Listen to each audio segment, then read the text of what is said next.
And now we will begin the changes and challenges in the new power market as clean energy expands symposium. Good afternoon. I am the MC from Energy Transition Forum. I'm the policy team lead, Hwang Soo-won. I would like to thank all participants for coming despite your busy schedules. This symposium has been co-organized by the Energy Transition Forum and the British Embassy. As the UK is ahead of Korea in transitioning the energy sector, and we will discuss how the power market and the power structure should change accordingly. So since we have a packed schedule ahead, we will skip the Pledge of Allegiance, and I would like to now introduce the VIPs. We have many honored guests. Let me introduce them one by one. First, the presenters from University College London, Professor David Shipworth.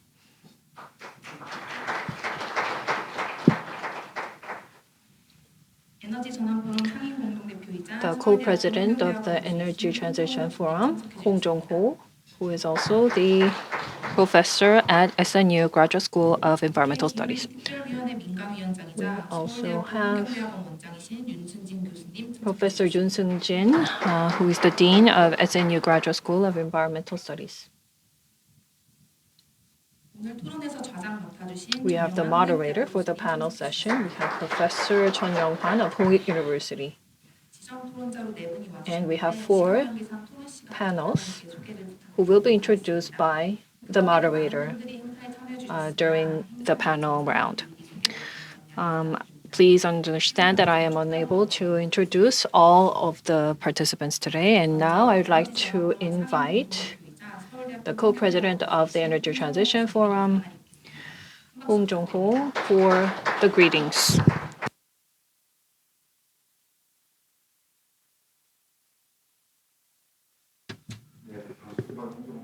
Good afternoon. I'm Hong Jong-ho. I would like to welcome all of you to the symposium on changes and challenges in the new power market as clean energy expands. As was introduced, today's symposium is co-hosted by Energy Transition Forum and British Embassy, Seoul. And I have the honor of introducing Department for Energy Security and Net Zero Permanent Secretary Jeremy Pocklington, who will be joining us later during the symposium. And we were scheduled also to have a ambassador of the British Embassy Seoul, but he had to have other arrangements. As you know, climate crisis coupled with geopolitical event has put a lot of pressure on the global economy, and we are seeing a great move toward transition to net zero. Housing and also in the transport and in the industry, we are seeing electrification in these sectors. This is a global trend that we are witnessing. So the green energy and energy transition will have a enormous impact going beyond industry.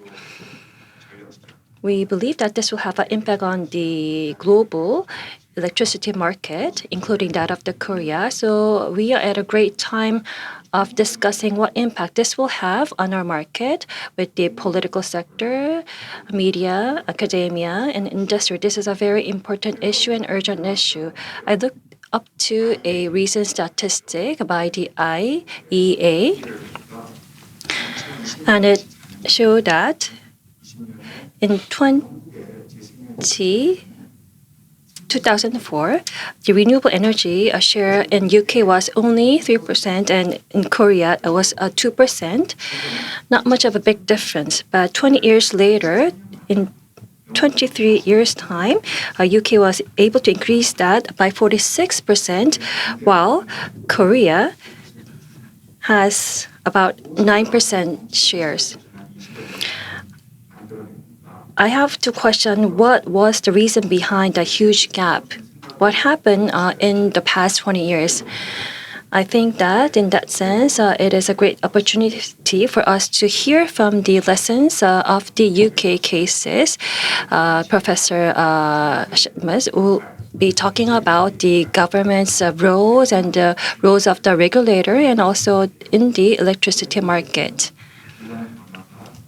Why was change so slow in the Korean market? What was the biggest challenge, and what was the direction that we need to take going forward in the policy side and the institutional side?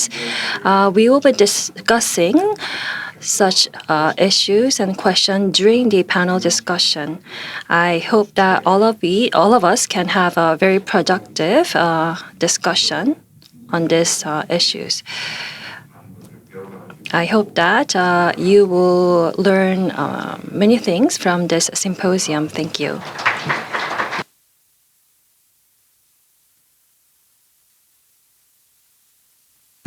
Thank you, Professor Hong. And please give Professor another big hand for the kind words. And next, I'd like to invite the co-chair at the 2050 Carbon Neutrality Committee and professor of SNU Graduate School of Environmental Studies, Mr. Yoon Sun-jin, for congratulatory remarks.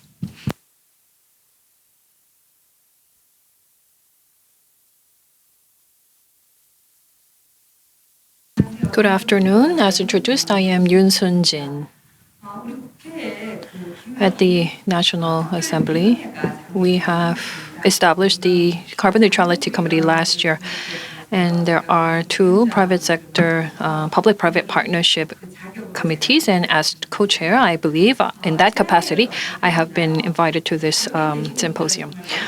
I'm not sure what you remember from last year, but not only in Korea, but the entire world experienced serious heat waves. It was the hottest summer yet.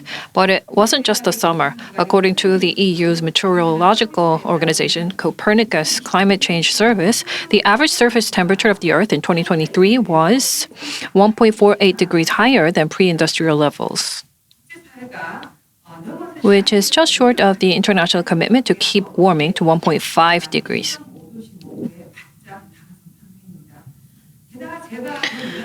Also, what was more surprising was that in 2023, every single day was at least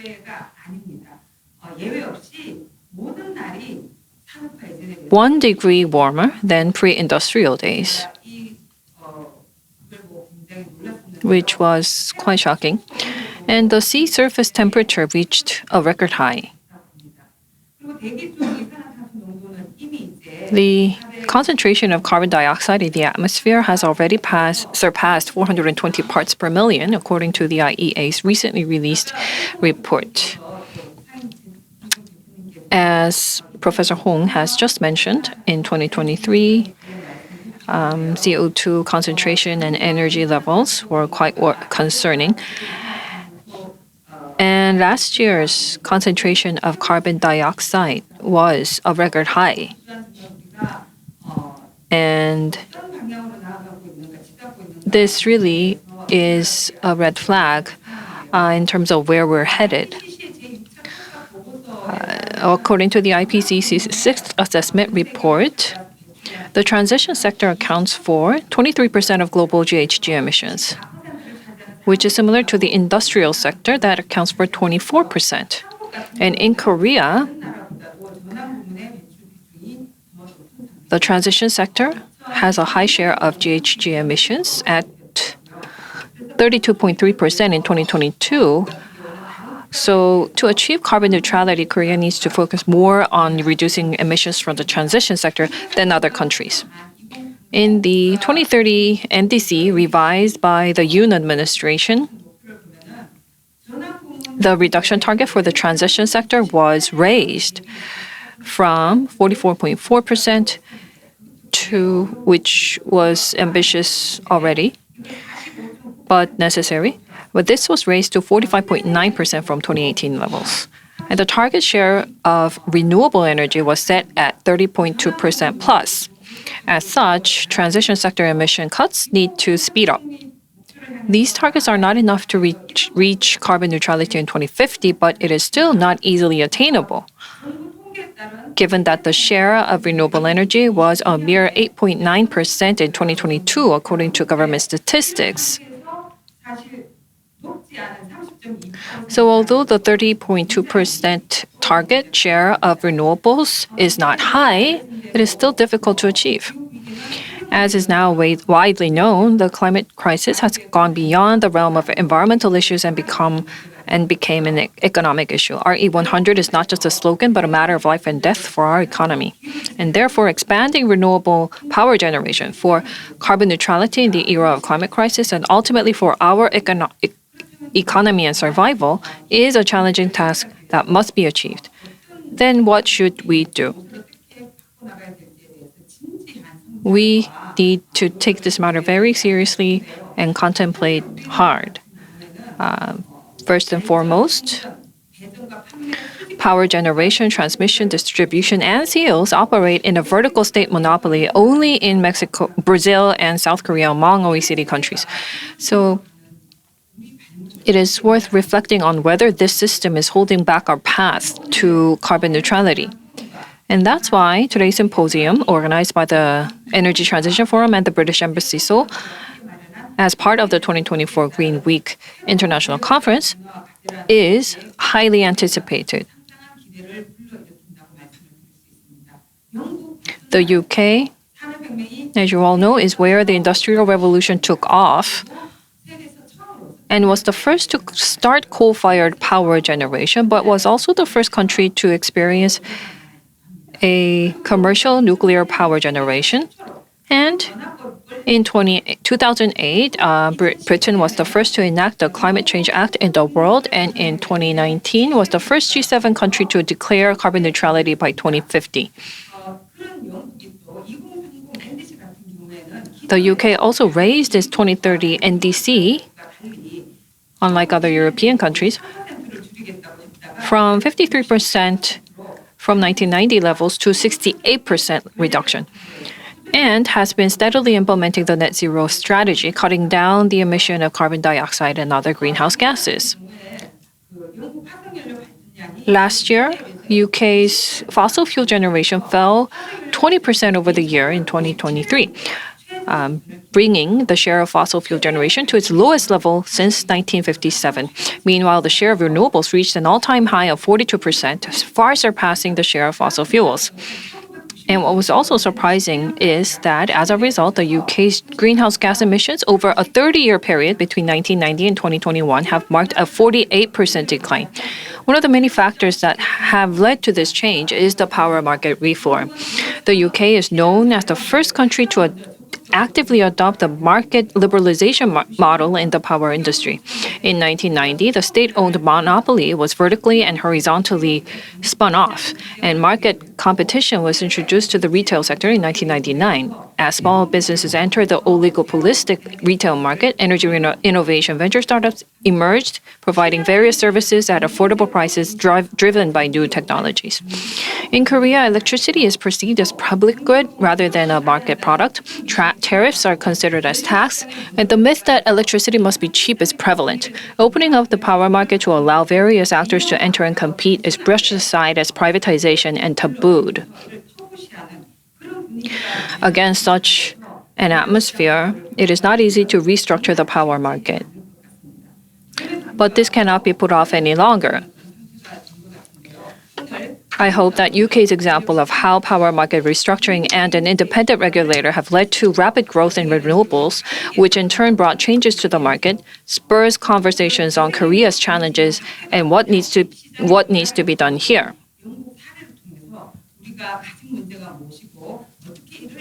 And what the challenges are.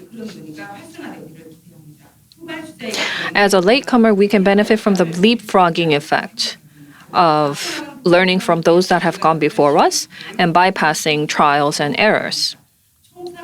I hope that today's debate, taking place just over a month before the general elections, provides issues to be addressed by the new 22nd National Assembly session so that our society can be transformed before it is too late. I would like to thank the presenters today, Professor Shipworth and Mr. Okiyar from KPX. I look forward to your insights. Thank you.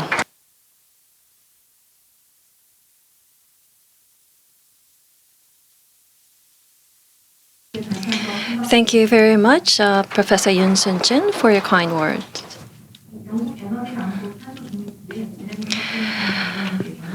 The Permanent Secretary, Jeremy Pocklington, will give his message after the key presentation.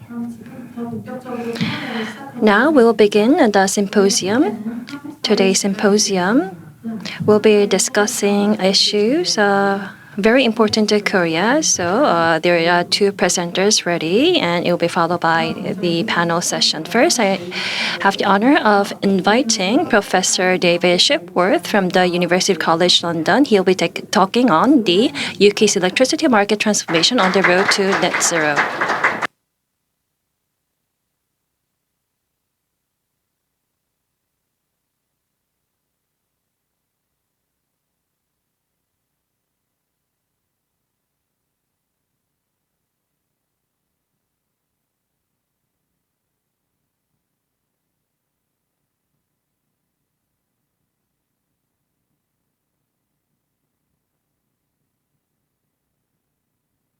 Thank you for the invitation to come and talk with you. I've had some very useful conversations over the last couple of days that have helped me better understand the situation in Korea.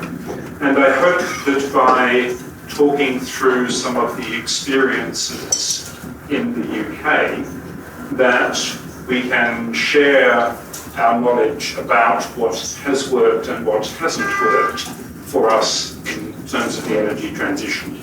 So I'm David Shipworth. I'm a professor at University College London. I'm also chair of an intergovernmental organisation called the User-Centred Energy Systems Technology Collaboration Programme, which is a programme under the International Energy Agency. So that has 15 member nations, of which Korea is one. And we look particularly at the role of end users in the process of the energy transformation, particularly how you engage people in public debates around it. So I'm drawing on my experience in both of those areas.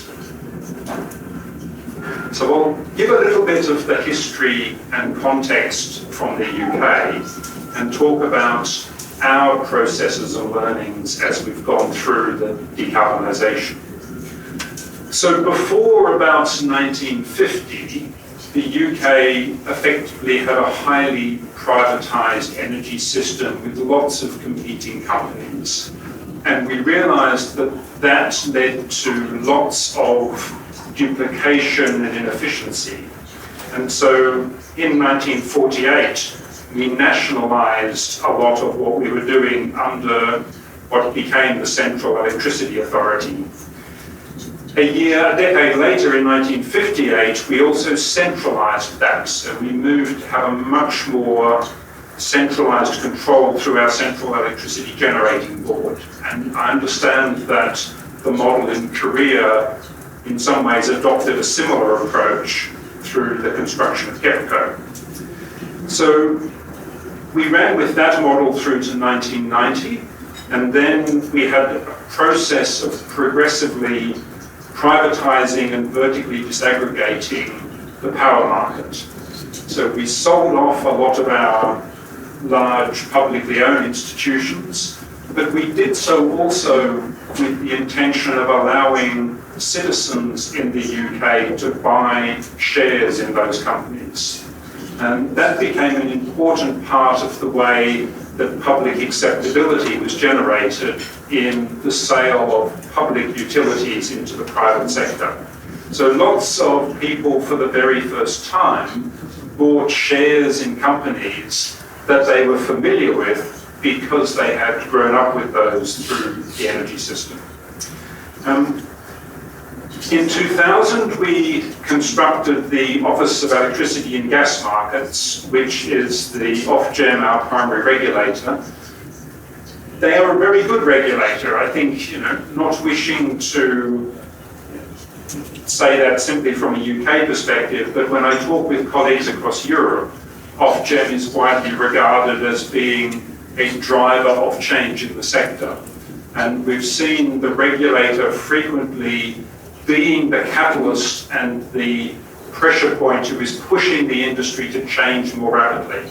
And I'll come back to that because I think it's very important to have a strong and independent regulator in the sector. From then on, we started to liberalise our markets, so we had bilateral contracts between generators and suppliers. So we had separated our suppliers out. We had generators separated from the transmission system. We introduced many separate private sector actors in the distribution networks, and then the relationship with the end consumer was also privatised, and we had competing organisations in that. 2008, we started to introduce regulatory mechanisms to accelerate decarbonisation. So we introduced our carbon targets, but then we put obligations on generators to include renewables, and we started on our smart metering program. Between then and 2020, we phased out all of our coal-fired generation. A lot of that, we had a lot of gas coming in, so a lot of our carbon savings relative to 1990 came from a shift from coal to the natural gas, which was coming out of the North Sea. And then we also introduced a range of other electricity market reforms, particularly some mechanisms that were very successful. So we introduced something called contracts for difference. So a large generator of renewables could enter into an auction process and agree a fixed price, usually over 15 years, that gave certainty to that renewable generator in terms of their income stream. And if the wholesale market price was higher than the price that was agreed, then the generator would refund the government. But if the wholesale market price was below the negotiated contract, then the government would refund the generator. So it basically balanced out and gave cash flow security to our generators. We also introduced a capacity market so that we had people with generation capacity who were paid to be there. So if there was insufficient renewables generation, that capacity could be brought on stream. And that was another important way of counteracting the variability in renewables as they came in. We did a range of other things. We introduced a carbon floor price and some performance standards on generators. That took us through to the last couple of years. So in 2022, we undertook a big review of electricity market arrangements. I'll talk about that in a second. And in 2023, we introduced the largest package of legislation of generation in our new Energy Act. So I'll talk quickly through how the UK electricity system works. So when we introduced a lot of the privatisation, we ended up with lots of generators who are selling their electricity into a wholesale market, but they can also enter into power purchase agreements with suppliers, so they can get some long-term components into their revenue stream, and they, if they're renewable generators, they can participate in this contract for difference process. Small generators, which we're seeing an increasing number of, feed directly into the distribution network, and then our suppliers buy what they need from a wholesale market, and then they provide that through to the retail customer. And the suppliers manage the inter-party risk between the wholesale market and the consumers, so the consumers aren't exposed to the volatility in the wholesale market. And then we have network operators, so we have one for the transmission system and then about 7 for our distribution systems. And they get paid as part of a use of their distribution network.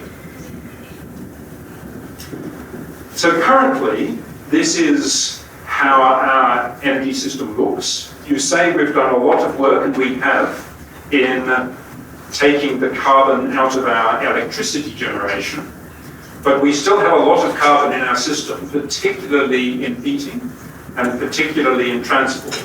So our big challenge is to decarbonise a lot of our heating In industrial and commercial, we'll probably use hydrogen as part of that, and in residential, a lot of heat pumps. And then for decarbonising transport, a lot of that will come through electrification. So that's the way it works at the moment. A point to notice is there's very little interaction between the different energy vectors in the current arrangement. And that's important, and we'll come back to that. Our energy system operator does a range of scenarios, and this is the scenario they see as their most progressive scenario. Here we're seeing a lot more electrification. So the mantra is electrify everything that we can. Where we can't electrify, we're moving towards a mixture of hydrogen, particularly for high temperature heat applications, but also some biomass, and also some residual fossil generation, but also with some direct air capture to take those emissions out of the systems at the end. So huge change over the next 25 years if we can make it to that point, including introducing more nuclear. So we're going to increase our nuclear capacity, or the target is to increase that by a factor of 4. We have about 6 gigawatts at the moment, so we're moving up to about 24. So in terms of the energy system operators' future energy scenarios, here are the challenges and the particular points of policy focus that they feel are most important in their current forward look to meet the scenario I've just outlined. So there is a particular need to reduce investment uncertainty. This is where a role for a very strong regulator that can make commitments to decarbonisation between now and 2050 to give investors the assurance that they can make investments and the markets will be available to pay back on those. So that's a mixture of the role of the government department, our Department of Energy Security and Net Zero, and our regulator, making sure that we have the government regulation and translate it into the regulation of the industry for that. I've mentioned acceleration of heat pumps. We need to get up to about 600,000 installations a year for heat pumps, a huge challenge for the UK. That's particularly to take the heat out of our homes and larger buildings. Some potentially role for use of hydrogen for heating as well, but the decision hasn't been taken on that. And also give guidance on our negative emissions technology choices. So even in our best scenario, there will be some residual carbon that we need to take out of the system through negative emission technologies. We need to focus on digitalisation and consumer engagement. Again, there's a need to build trust and create consumer value. A lot of the time that's quite challenging because the shift to heat pumps and electric vehicles costs consumers a lot of money. So they need to be persuaded that the savings that can arise from that will pay back. And particularly some segments, those who are less well off, need financial support. So a big discussion around how we distribute the costs of meeting those targets. We need to ensure that consumers can understand and control these technologies and their digitalisation and innovation become important. And a lot of our new energy suppliers like Octopus have gone a long way to engaging consumers through new digital technologies. We also need to look at energy efficiency. So it's not just supply, we need to reduce the demand, and that will help us deliver that. In terms of markets and flexibility, we need to look particularly for getting flexibility from our distributed assets. So there, the big ones are things like vehicle to grid, but also flexibility from the heat pumps we'll be installing. Your average UK home may have 3 times as much electricity demand in 2050 than it has now. But we need that demand to be able to help us balance the system with our mix of nuclear and renewable technologies. So that flexibility becomes very important. So we need the reform to drive engagement in flexibility. And we need to look at electrification of transport, particularly smart charging and vehicle to grid, again, providing the flexibility component. And then one I know there's interest in here, which is these real-time locational price signals. So how do we get the investment into the network in the right locations? And how do we provide price signals that ensure people are willing to use their vehicle to grid or other flexibility? Then for infrastructure and system changes, there's a lot of reinforcing of the network that becomes very important. So we need to be able to connect our renewable generators more quickly into our system, and we need to look at how we locate large electricity demands with the generation capacity, because we will have a lot of offshore generation. So it's a whole system change. And this, I think, is the recognition that this piece of legislation has realised. We have spent a decade in the UK in a debate around how we need a whole systems approach. And part of the challenge that we've faced is that our regulator has not had enough powers to actually deliver net zero and needs to expand its overview, both in terms of regulation, but also our electricity code structures. So they've got reinforced powers through this Act. We have a new national energy system operator that is designed to have a whole systems perspective, so looking across electricity, gas, hydrogen, all of the elements that we need to look at, so we can do that cross-vector integration. So that became something we had to change just last year to get more whole systems approach.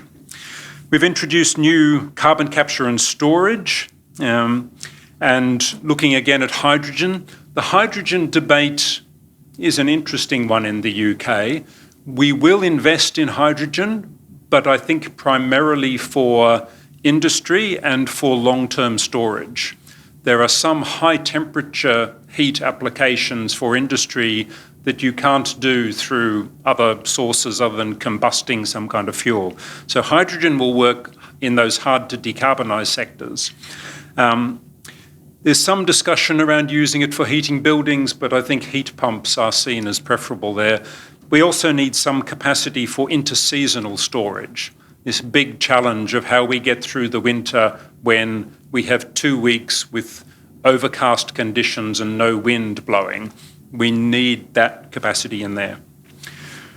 We've introduced new mechanisms for decarbonising our heat, so looking more at heat networks, but also looking at how people providing gas boilers now have an obligation to also sell heat pumps alongside their gas boilers. So that's the market mechanism we're introducing. New flexibility regulations, so ensuring that appliances have the capacity to participate in flexibility markets. We'll come back to this, but if you're moving towards a system which has nuclear and intermittent renewables, you need some capacity to mould your demand to match your supply. So getting that demand response and keeping enough flexibility in your supply is very important. And so introducing that demand side response is going to be a big component of making the system balance. We've also introduced efficiency measures and established Great British Nuclear, which is the programme for civil nuclear renewal in the UK. So I want to talk about a couple of the debates we're currently having, which I think will be useful in the Korean context. So during the energy crisis, we found that the increased cost of natural gas was the thing that set the wholesale market price. So our market is designed so that the most expensive fuel at the margin sets the price for every participant in the market. So in this context, a lot of established renewable generators were making huge profits because they were getting paid the cost of gas, but they had fixed costs which were much lower than that. So there's a big debate about how we take the volatility out of the wholesale market price and make sure that consumers aren't exposed to that. So one example is something like green power pools, which a colleague, Michael Grubb, has been working on, where we split the market in two and have a market that is primarily focused around renewables and long-term contracts under our contracts for difference. And then we have a separate wholesale market that is used for our hydrocarbons that are left. And they can operate separately, but then if there are shortages in the green power pool, it can purchase from the wholesale market and vice versa.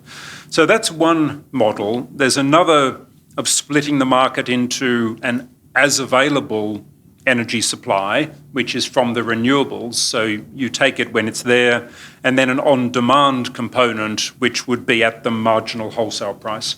So there's various models, but I think one really important issue in market reform is that we expect the hydrocarbon price, particularly global gas price, to become more volatile as we go through the energy transition for a whole range of reasons.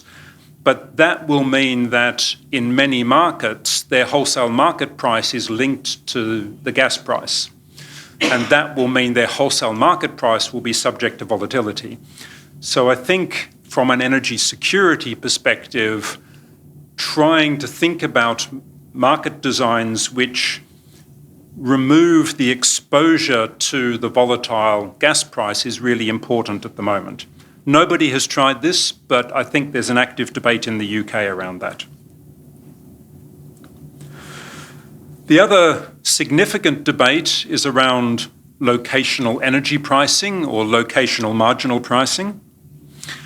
So again, we have this situation where because of intermittent renewables and network constraints, that the UK has quite an old electricity network and many areas don't have the capacity to move the energy around that we need as we electrify.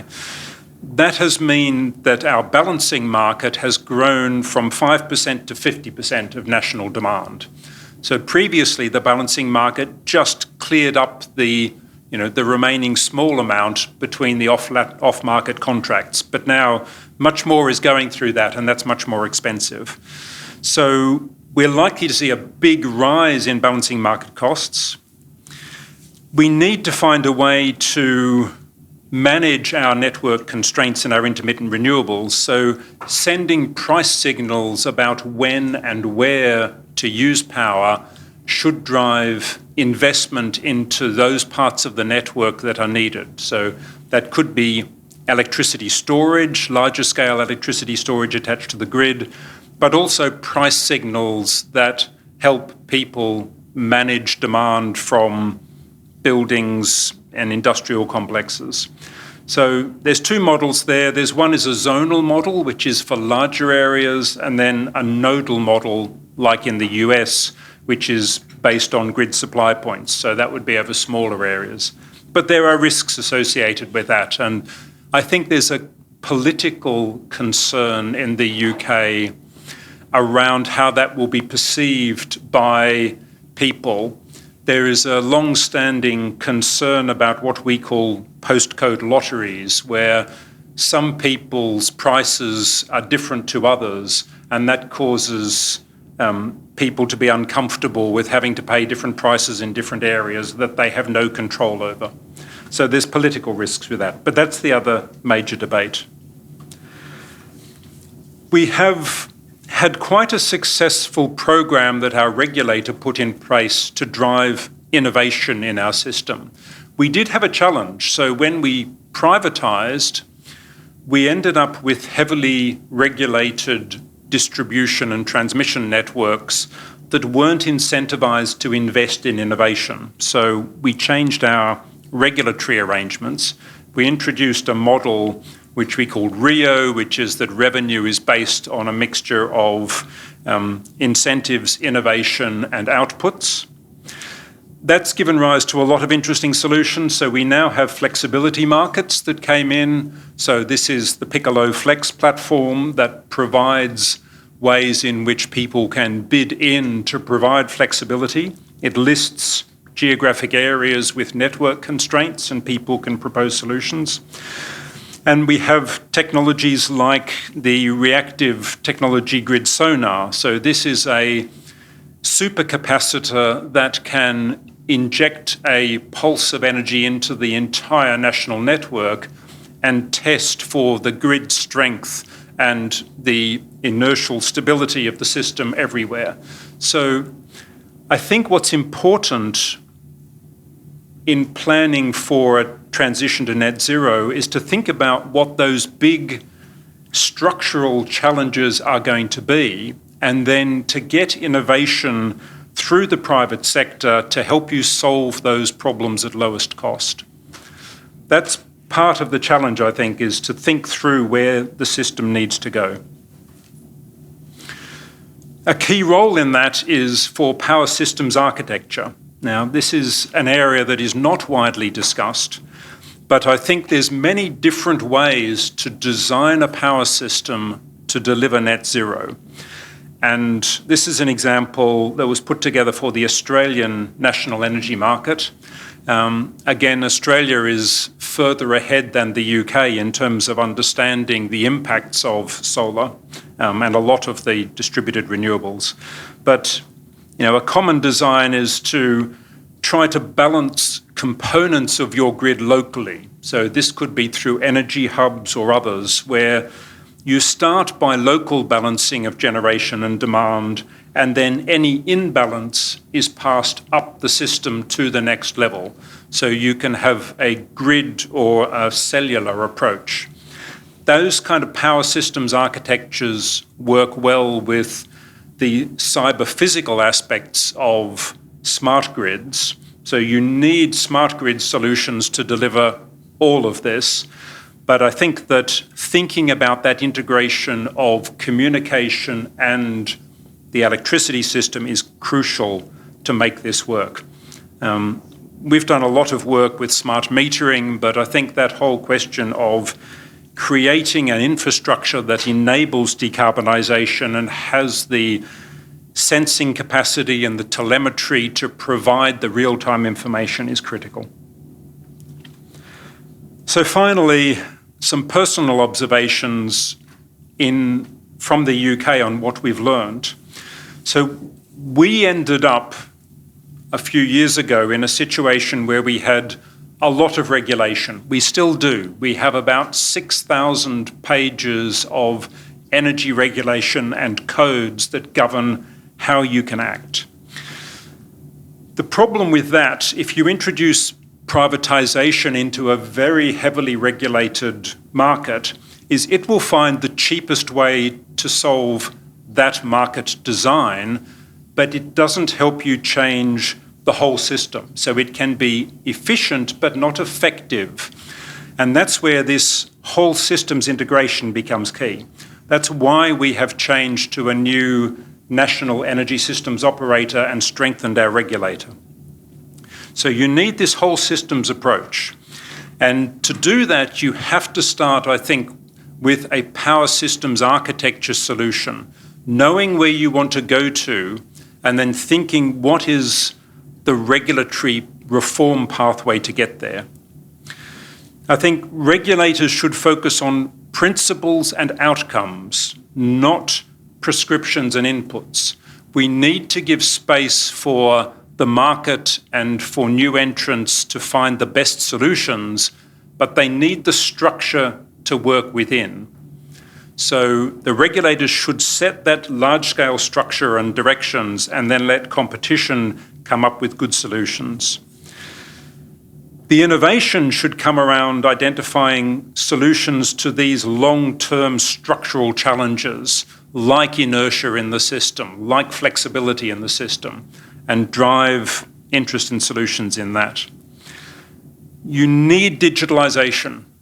The grid has to be able to see what's happening in near to real time, particularly for distributed energy resources. So you need good advanced metering infrastructure, you need remote terminal units on primary and secondary substations, and they need to be feeding back at high temporal resolution. That also has to feed into your policy evaluation. So you need better ways of monitoring that the system is delivering the policy and regulatory outcomes that you want. The challenge is that as we go through this process, we will have to face greater levels of risk. So that risk needs to be accepted by the regulator and the market, and we have to accept that things won't work perfectly a lot of the time. But this is why we need the monitoring and evaluation, because if we accept more risk, we have to be able to capture any emerging problems and unintended consequences very early on and then correct for those.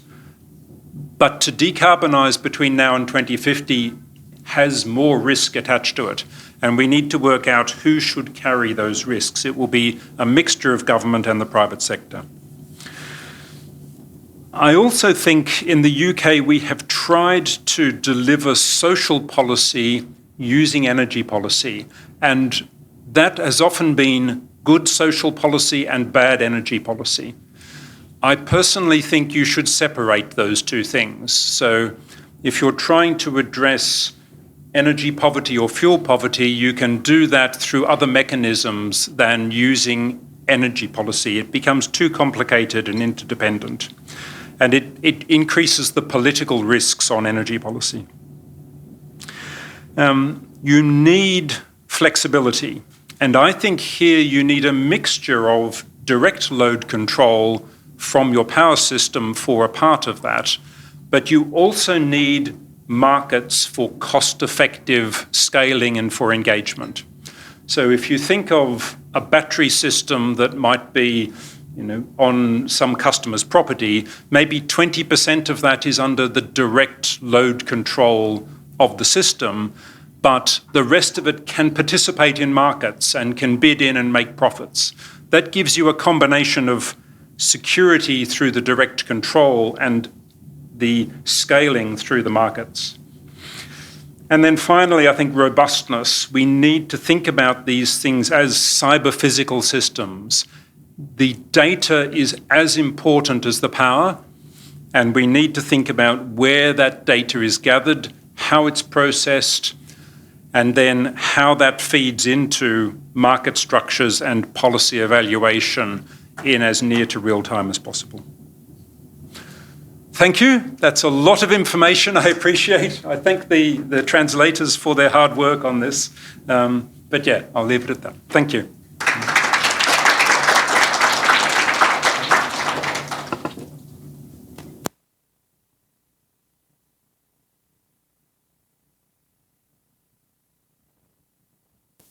Thank you very much for the presentation, Professor. And next, I would like to invite Mr. Okier from KPX to speak about the future outlook and current key challenges of Korea's power market. Please welcome him with a big hand.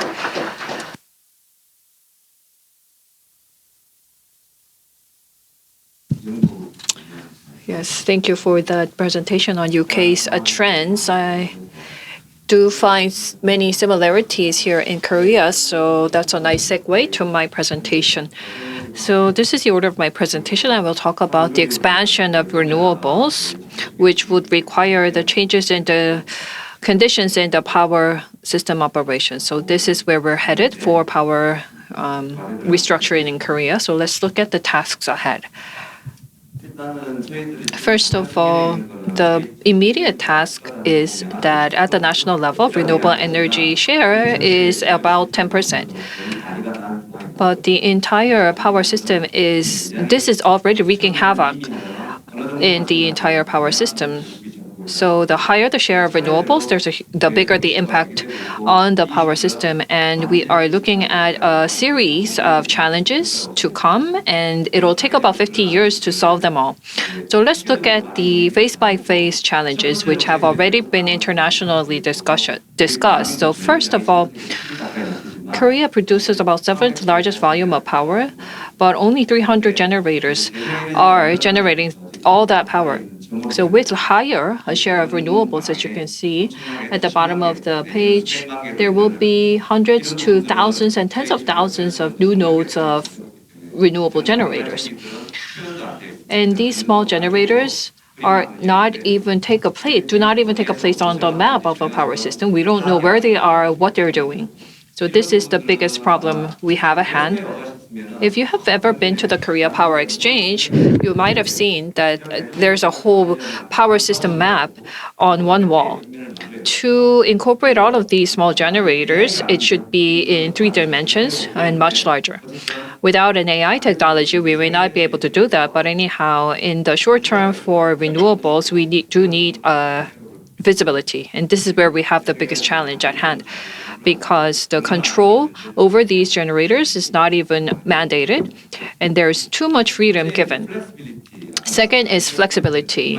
The flexibility is a key issue, as you have just heard, and this is turning out to be a huge challenge here in Korea. In the past, the black line is the changes in the Korean power demand, and you can see that the fluctuation was not really large. So LNG generators were enough to accommodate the changes in the demand, but with higher renewables share, the volatility will become much larger, as you can see. So with higher PV share, other generators need to quickly ramp down and be shut down, but in the afternoon and evening, a large firepower needs to come online again. So this is turning out to be already a huge burden on the power system in terms of reliability. So the long-term storage is key. Without storage, we cannot accommodate so much variable renewable energy, and how to secure the storage is turning out to be a key challenge. And it's not just the flexibility. In terms of new innovation, as we heard from the UK case, the synchronous generators not only provide a power, but they assumed a much larger role as voltage source. No matter what, these generators were keeping the base load online. But with a high share of renewables and nuclear power, these synchronous generators will be replaced with PV generators and inverters. So these are rotating inverters that are attached to the end of the turbine. And when the kinetic energy is no longer there, the 60 hertz of frequency exchange, really AC, runs on kinetic energy. So even without the kinetic energy, we were able to assume a certain level of reliability. But even a small change in this rotating inverter's kinetic energy, that can have a huge impact on the power system. Even very precision machinery at factories can shut down.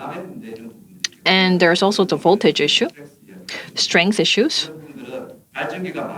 The more generators we have, the more synchronous generators we have, they are strong. And when they are well connected to the grid, they are strong. But many of these renewable generators are in places with no demand, and they mostly use inverters. So without synchronous generators, in terms of inertia and strength, we will have a major challenge. And in the southwest part of Korea, we already are seeing such challenges emerge. And there's more that will further complicate the existing challenges. I think that the balancing cost, only assuming 5% of demand, that went to 50% in UK, is really about the renewable energy curtailing and coping issues. because market contracts are not really robust, they do not function well. We have to curtail a massive amount of renewables, and compensation has to be provided. So this is more serious in Korea. This is the power system and transmission map for 3, 2, 3, and 4, or 3, 4, and 5 kilovolts. So the pink area is the Seoul metropolitan area with concentrated demand. The yellow areas are oversupply areas. The southwest, Chungcheong, the Gangwon areas are all have excess of supply. The blue area has a relative balance between supply and demand, where there is high demand and high supply. So this blue circle is the most ideal. But in oversupply areas, so much power are required to come onto the transmission line, but we can't really accommodate that in our lines because the power grid is not sufficient. That leads to enormous supply and demand imbalance across the nation. And then to the right, you see the PV. Most of the PV is located in the southwest, Yeongnam, Chungcheong, the southeast, close to the southwest. So this is another challenge, indicating huge imbalance. That is the reality of our power system, and we cannot return and restore the balance right now. So in fitting with the current power system, we need to change the market, and towards net zero, we will have to go through a many series of reform. Then the existing power market, what does it look like? The so-called CBP market, the key characteristics is that this is a statutory mandatory market. So through the spot market and the power market, all businesses have to go through a trade. But the recent legislation has allowed voluntary trading as well. But one misconception is that out-of-market trading has to be connected to the power market and the spot market. But they are not supporting the power system, and they are completely separated from the spot market. So this requires a major reform. When there is increase in out-of-market trading, technical questions need to be asked rather than moving solely politically. And then in terms of cost, rather than submitting a bidding cost, cost evaluation was conducted, but this is not sustainable for many reasons. And then the scheduled dispatch from the KPX. In US and Korean market, we have a central dispatch market where the central market determines the awards and the dispatches rather than the other way around, which is a bottom-up market. But in Korea, we do have a top-down market where the dispatch is instructed. And we also have a single market system. In 2001, we opened the day-ahead market, but for 20 years, that was the only market in place.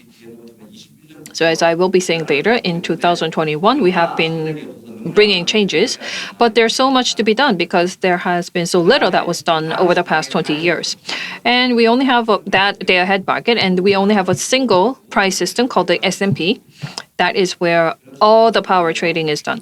So if you have ever been involved in power trading, you would know what needs to be done with all the risks involved.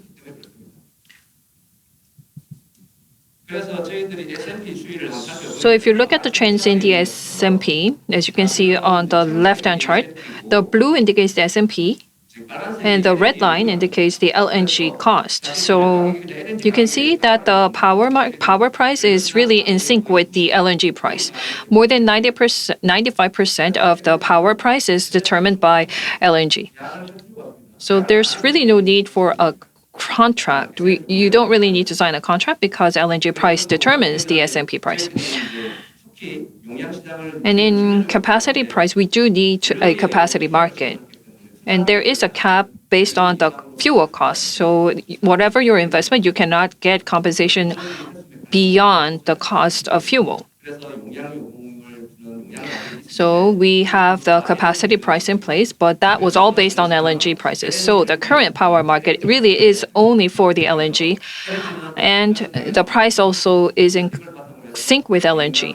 So all the LNG power generators were very happy in this market, and that's why we have so many LNG generators. So if you look at the profit structure, what about nuclear power? Nuclear power was so low priced that there was no problem at all. And coal was much cheaper than LNG. So these risks were really irrelevant. But then in 2022, there was the Ukrainian war that broke out. And Korea's response to this was to cap the domestic S&P and to keep the power tariffs low, regardless of who was in power. That led to a major deficit in KEPCO. We have no idea when all of this debt will be repaid. KEPCO faces unlimited deficits, and this is a major challenge. And because people are so against raising the tariffs, no one thinks about the deficit that's accumulated by KEPCO. So we say that KEPCO is sacrificing itself for all other companies. I'm not sure if that's ideal. And if you look at the right-hand side, this is a tariff comparison between Korea and other countries. Germany's electricity is 48 times more expensive than Korea. And that's how low price Korea's power is being supplied at. And we hope that companies can make use of this affordable power for better development and growth, but that's not really happening. So we assume that raising tariffs is not an option. So there are 4 major reforms that we must do. Central dispatch has to be replaced with bilateral price bidding because there's no fuel cost for market and dispatch part for resources such as VREs and storage. And then for firepower, because of the variable cost, the prioritization of generation is not flexible. And in the demand side, KEPCO does not allow for demand side bidding. And so KEPCO has no incentive to create new pricing systems for demand side. So KEPCO is really not doing anything on the demand side. And then the regional concentration of VREs. There's so much curtailment in Jeju Island and in the southwest area of Korea. But as long as they are paid, renewable energy potential is so high in these areas, everyone will flock to those areas for renewable energy generation. And third, single market, single price. We need to de-risk this structure by diversifying the power market. And lastly, backup resources. In the short term, this will be LNG generators. And then over the long term, we will need storage devices and synchronous condensers, grid forming, new technologies, and hydrogen. But mostly, these resources are much more expensive than LNG. S&P plus CP will not be able to incentivize investment. So we need to take action, just like we need to take action for VRE, and we need to create a tailored market for such new technologies. So it all comes down to who will foot the bill. KEPCO is exhausted. All the problem arises from renewables, and so renewable generators should take responsibility, as KEPCO is saying. So we have already begun efforts in 2021, and our plan will culminate in this year, and then by next year we need to complete the reform. But we are facing so much challenges. We have little time, little resources, and little money. So to the top, you are seeing the spot market, the day-ahead market, real-time market. The pricing efficiency will be the target for the reform. From bidding system, we have to go to a two-way bidding system for all generation, including fossil fuels and renewables. Award system has already been reformed. The day-ahead market in 2021 has switched to the single market was switched to a day-ahead market.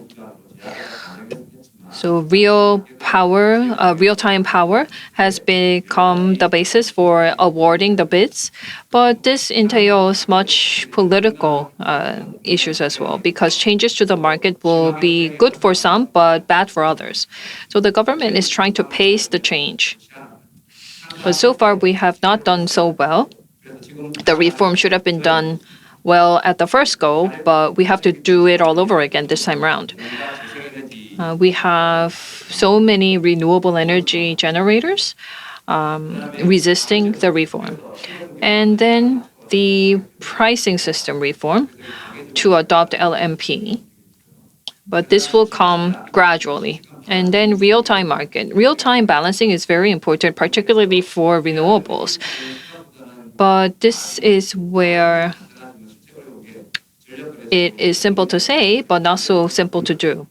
The control system has to be sophisticated and made more efficient. Changing the manpower is the hardest part. And this is where we are struggling most. And then a long-term customized market reform will take place one by one. The only thing that's left out is renewable energy, because renewable energy is not within our governance. The national energy operator in the UK is really what we need here. We need to integrate all the different power sources, but unfortunately, the renewable market is carved out of this KPX governance. For nuclear power, not the cost evaluation, but a regulatory contract and long-term price will be used. So for LNG, because KEPCO suffered so much, a short-term or annual contract will be used, but the timing is really bad. Because timing is everything for contracts, but when the fuel cost is so high, contract signing is not a good time for signing contracts. And for storage, for the stability of power system, LNG capacity market will be opened within the year, but this remains uncertain. So I left the details out. In the 11th Basic Plan for Power Supply and Demand, I believe that this will be included. So if you look at the details, the real power system-based day-ahead market will be switched to a constrained market. The key is when there is no transmission, and therefore when the generator is not running, then COF payment will not be made for investments and for the fairness to the consumers. Consumers should not be paying for generators that are not even running. And what's different from the UK market is that the UK market, in the UK market, the high transmission price was already paid. But for Korea, transmission is free. So we do need to bring in some type of a paid system for the transmission. So in the end, it is all about payment. And to protect consumers, we are trying to minimize the payment. And for reserve power, COF compensation used to be paid for reserve power, but we do need to have the compensation for the differential between S&P and fuel costs. And in the end, the coal power was the one that suffered most. And there are some generators that run for the stability of the power system. And we have brought on some new systems to accommodate them. So they have been in place since September 1st, 2022. And then the real-time market. What's challenging here is seen in the drawing at the bottom. So we have a day-ahead awards, and that leads to pricing. And for real-time variables, this is compensated for by the payments. So this was done only once a day, manually. But if we have a real-time market, every 15 minutes, 10 minutes, we need to determine the price and readjust the awards. So everything has to be done online. So the diagram is quite similar to the US system, where they have a day ahead, intraday, and real-time market. Very sophisticated. We can do that, but stabilizing the new system is very challenging. Data, the system connections. So whether it's generators or substations or poles, they are physically scattered across the nation. And we don't get 100% perfect data from all of these different physical facilities. And we cannot easily automate everything all at one go. So the purpose of real-time market is for efficient balancing and to price the power once again in real time. And if we can have two different markets, a day-ahead market will be based on day-ahead prices, and real-time market will be based on real-time prices. So this will be requiring a cost of difference type of compensation, just like the stock market.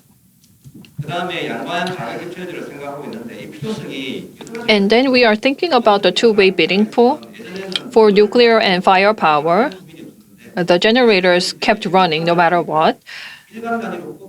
But renewable energy generators are turned on and off repeatedly throughout the day, which leads to costing issues. There is the unit number 1 and unit number 10 for firepower, but unit number 1 is less efficient and is more expensive. So unit 1 keeps being turned on and off throughout the day because the pricing is different for units 1 and unit 10. So it can be more, we can have more flexibility, but right now the market is so rigid. And then for flexibility, rather than accounting cost evaluation,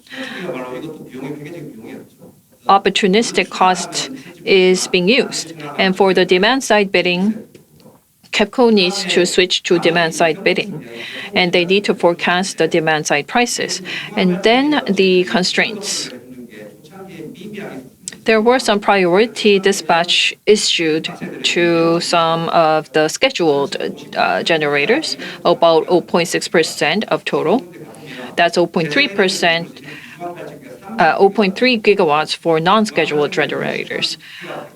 And we have 113.6 gigawatts for scheduled generators and 30.8 gigawatts for non-scheduled generators. So this type of rigid system means that all the generators are applying for self-constraints. And so these generators are competing to avoid bidding and trading. So we are going to reform the markets to make it mandatory for all the generators to participate in the market through the bid. And from this spring, we think that we do need to speed up on the reform. We cannot put off this market reform any longer. And it is our goal to complete the reform by next year at the latest. We do need to urgently send a sighting signal, but we need to make sure that the power operators are ready. So the first step would be to start with the Seoul metropolitan area. And we want to divide the pricing system for the Seoul metropolitan area and the non-metropolitan area to include the LNG. Our goal was 2025, but I think that at the current speed, 2030 will not be early enough. So we will have to change the current KPX structure to support all this change. So for the locational pressure of step 2, there's much to be done, but we need due processes and manpower and methodology. So we need to do so much work for all of this to happen in time. And then long-term market, which is quite similar to the CFD in the UK. So this is about the investment bidding market where a separate price is set during the bid. So it would be the government aims to bring about bidding for all of the markets. And for the spot market, yes, in the UK, the spot market is split, but that's not the plan for Korea. Only the pricing will be made more efficient. Over the long term, different markets will be set up for each of the power sources. And when we think about the long-term market, there are many considerations to be given. For instance, are we going to have a bidding system only for PV, or are we going to pool the market for hydrogen, PV, and wind? And then locally or regionally, there are huge imbalances. So for instance, for storage, we will have a regional-based market as well. So are we going to have a separate system for different regions, or are we going to pool the different regions? We are thinking about the regional markets for now. And it's not just about price. Energy policy and social policies all need to be considered. And in Korea, social and industrial factors have a huge impact on all of this. Stabilizing the power system, local content, manufacturing competitiveness need to be considered, and there are social issues and environmental issues to be considered as well. So when award is given, not only the pricing, but non-pricing factors will be comprehensively evaluated, whether it's renewables, hydrogen, or batteries. And even LNG capacity market, we are going to apply a non-price criteria for evaluation. Spot uses marginal power prices, but the long-term price, we're going to use the pay-as-bid price. And we are going to think of the life cycle of the facilities as well. And for completion guarantee, yes, completion bond must be in place. Penalties will not be really imposed. We are going to, in reality, shorten the contract period. And determining the responsibility for contract termination will be clarified. For the bidding market on hydrogen, fuel cell bidding market is already in place. We are going to expand this for other hydrogen markets. And for all of these conditions, we are currently at the designing stage, which will be completed in the first half. We were supposed to give an announcement for the first bidding in the first half, but I believe that this will be delayed. But at the latest, everything will be determined by the end of June. So the key achievements, when we go through a bidding system for the hydrogen, we believe that the awarded price will be 12% lower than RPS. RPS really doesn't save cost. It really boosts cost. So that's why we switched from RPS to bidding for renewables. And the worst thing about RPS is that the power generators were mandated, not the consumers. So power generators could make a huge investment and then translate all of the additional cost onto the consumers. So that's what pushed up the cost. So we have already publicly announced that this part of the RPS will be repealed. And I believe that soon we will have a new RPS system for renewables. And for batteries in the Jeju area, we went through the round one tender. For similar PGM, similar capacity market, we believe that the price dropped by about 50%.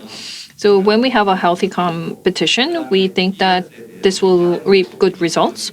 And because of fire issues, lithium ion is really dampened in Korea, but we would like to see further revitalization of this market. But the trial and error could be that for long-term storage, we think that non-lithium can be more feasible.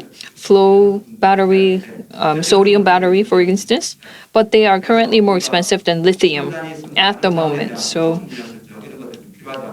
I think that we need to set a quota for these different sources. In this year's battery bidding, we are going to set aside quota, particularly for non-lithium batteries. And what was also concerning was stabilizing supply chain and the China issue. So we were very concerned, but thankfully China did not enter the market yet. So this is the direction of the Korea power market. Currently, we only have one single day-ahead market. Most of the planning and system operations run on the day-ahead market, but they will be mostly reformed. Planning will be switched to an outlook. All the long-term market for each of the power sources will be completed within the year. That is the big goal for 2024, and that has been reflected into the basic power plan. So step by step, we do think that the market will become much more reasonable. And then I have attached some of the information on how the award will be given for the hydrogen bidding market and what are the differences of the market reform versus now and the clean hydrogen generation market, how to settle the prices. So for a two-way bidding pool, what is the difference versus the current market? Well, one thing is different from the renewables market because hydrogen, we are going to see some negative prices because of oversupply. In that case, do we need to compensate for that negativity? For the hydrogen market, no matter what, we are not going to provide a compensation for the difference between the contract price and the S&P. So this remains more work. If we were to compensate for all the negative prices, then in the renewable market, this will cause an enormous disruption. So this remains further work to be resolved. And then for the battery storage, we are going to consider different characteristics to complete the reform, and we will be issuing information when they come. So that was the general direction for reform, but this plan will continue to be adjusted every year. But compared to the 20 years of no work, we are moving fast and doing a lot of work. Thank you.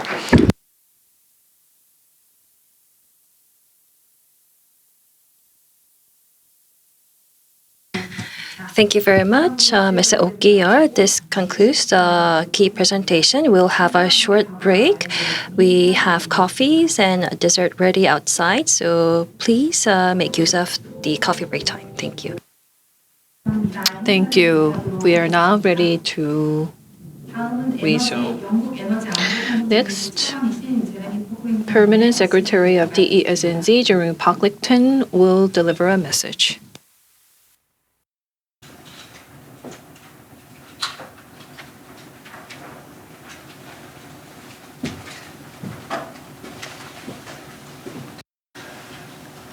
Good afternoon, everyone. And can I start by thanking the Energy Transition Forum for inviting me to this important event as part of the British Embassy's Green Week. I'm delighted to be joining colleagues from the UK, including Professor David Shipworth of University College London, who joins our expert speaker and I think has already spoken at this event earlier today. Delivering a decarbonised electricity supply requires both technological and policy innovation. In the UK, the next stage of energy market reform is an important topic as we seek to deliver the net zero transition. We need to make the market work better for consumers, become more resilient and investable, and support the transformation of our energy system.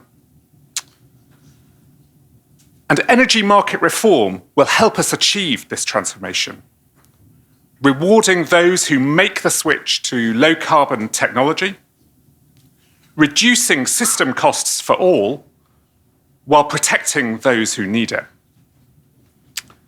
To date in the UK, policy improvements and the market reforms that we have already undertaken have been critical in enabling the UK to make the transition away from fossil fuels. Since 1990, we have cut our greenhouse gas emissions in half, while still growing the economy by nearly 80% over that time. And very significantly, by the end of this year, by the end of 2024, the UK will have closed its last coal-fired power station. We've also had great success in adopting clean energy technologies and rolling them out across the country. In 2023, so last year, offshore wind provided 26% of our electricity, while last year fossil fuel generation was down to its lowest level in 66 years and 25% less than renewables. At the end of last year, close to 1 million zero-emission vehicles were registered in the UK. And as part of our renewable-focused Contract for Difference scheme, the UK raised 3.7 gigawatts of capacity through a record 95 projects, estimated to provide enough electricity to power the equivalent of 2 million homes. And as a priority, we will add more renewables in the coming years, not least as we pursue our 50 gigawatt target for wind by 2030 and seek to harness the benefit of annual auctions for renewable generation. We've also announced plans for the biggest expansion of nuclear power for 70 years. Our ambition is to have up to 24 gigawatts of nuclear power by 2050. And with this, we are building a major new power station at the moment in Hinkley Point C in Somerset through EDF. And we are also close to agreeing our plans to finance a further plant at Sizewell C. Industry, though, is at the heart of our approach to net zero. There are currently over 80,000 green British jobs being supported or are in the pipeline as a result of green job initiatives being introduced since 2020. The UK wants to share this experience, and we extend our hand to our international partners as we want to work together on the global energy transition. That's why I'm here in Seoul today, meeting stakeholders from government, industry, and academia. Last November, during President Yoon's state visit to the UK, a £24 billion trade and investment package was agreed, with renewables at the forefront of UK and Korean investor interest. Amongst the highlights, Seo Wind committed £650 million to build a new factory and manufacture offshore wind monopiles in Teesside. In parallel, the UK offshore wind developer Koryo Generation and BP committed $1.1 billion of investment in offshore wind developments in Korea. That's a really positive demonstration of the reciprocal investor confidence in our offshore wind markets and of the mutual benefit of a strong UK-Korea partnership on clean energy. But as many of you will know better than I, we need to put in place the policy environment to ensure renewables can succeed in the energy market. I hope today's seminar will be an enriching discussion on one of the most important issues for both our countries, expanding our domestic clean energy markets in an ambitious, sustainable, but also pragmatic manner. Thank you very much to the Energy Transition Forum for convening this important discussion about the lessons which the Republic of Korea might take from the UK experience. Thank you very much.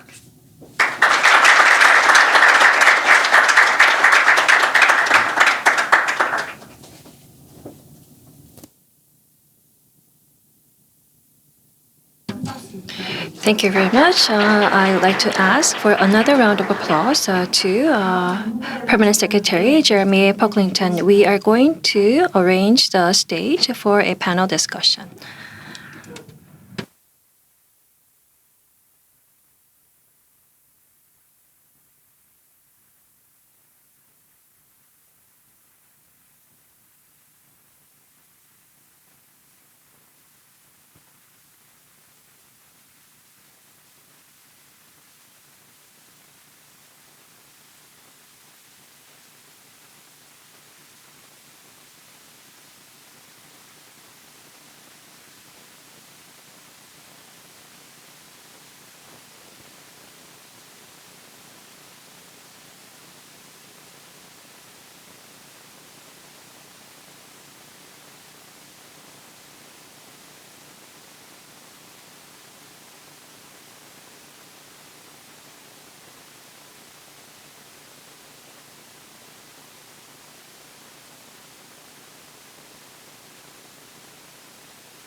like to briefly introduce the panel. We have Professor Kim Mi-jin from Seoul National University.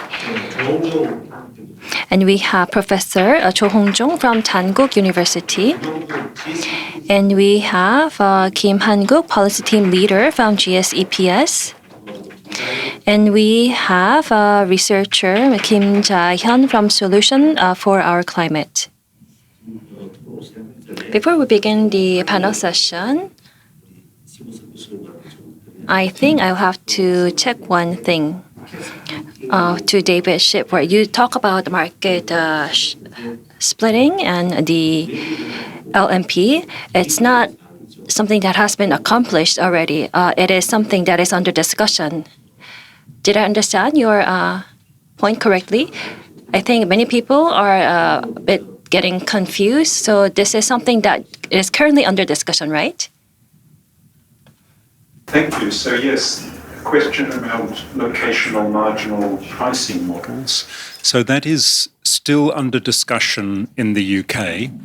The energy system operator has put that into their most ambitious decarbonisation strategy because they feel that creating these local price signals will help drive the investment necessary to deliver the flexibility and demand response that we need, as well as investment of stationary storage and other aspects.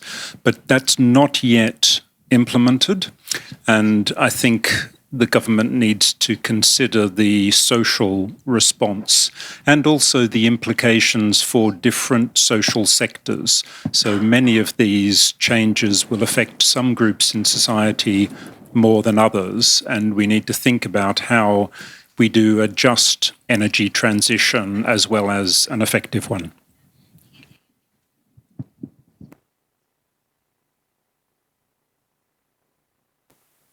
Thank you, Professor Worship. I know that UK is 20 years ahead of Korea in making that transition. So in terms of policies, plans, and schemes, I know the UK has a lot of experience. And what you share with us tells us that the UK has been thinking and working a lot to make that transition happen. And we know that Korea has a lot of plans in place.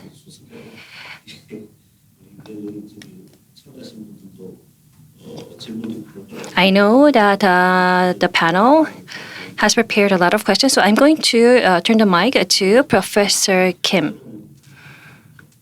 for a comment. Which direction should Korea take? This could be one approach, or you can have a question to the presentation speaker. So, floor is yours. Yes, thank you. First of all, I think that in terms of the global energy transition, the United Kingdom is showing leadership. So thank you from the bottom of my heart for taking that leadership, because a country like the UK is serving as a good example to all of us and is also sharing such great cases with other countries. So that is very much appreciated, and it's a great motivation for us to follow suit. So thank you first. The Republic of Korea is a small country, but still it produces 100 gigawatts plus of power.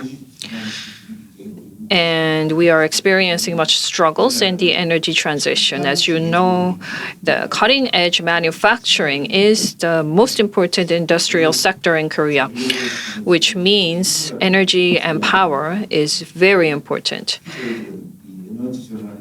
In terms of energy transition, I think that is why we are struggling so much. The sub-cost power price is one thing, and the power system is not sufficient. In particular, with so much expansion in renewables, we need more grid connection, but that's not happening. And nuclear power also requires more grid connection. In terms of economic viability for gas and electricity, they need to be profitable for the businesses, but we do have the trade-off involved. And what's also very serious is that so much power and so much manufacturing sites and the people are concentrated in the metropolitan area, which leads to a huge imbalance. And so your presentation was very insightful and very helpful and informative and on the UK's policies and the trends. And this will be very helpful for Korea. And I was very happy to hear that. And I expect to learn so much more from the UK. I have so many questions, but if I may limit my question to the most important, renewable energy in Korea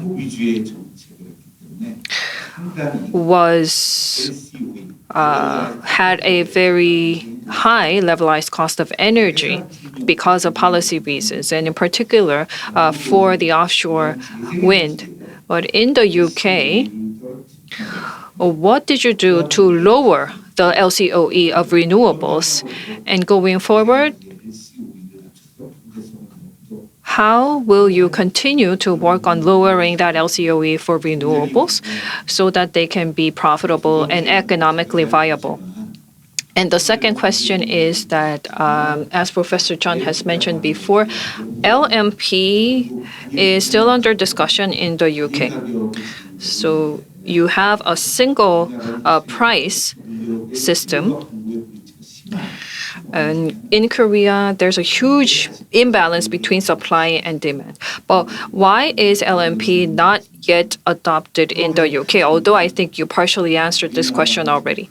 And thirdly, in Korea, securing grid, the transmission and distribution lines in Korea is a very big challenge.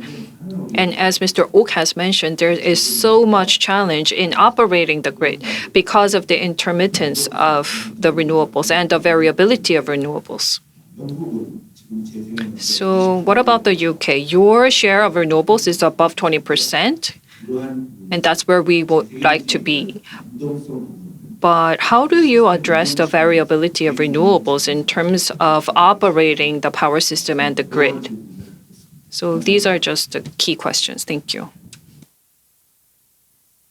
So I'll try to remember each of those questions. I think that the first one was around the cost of renewables.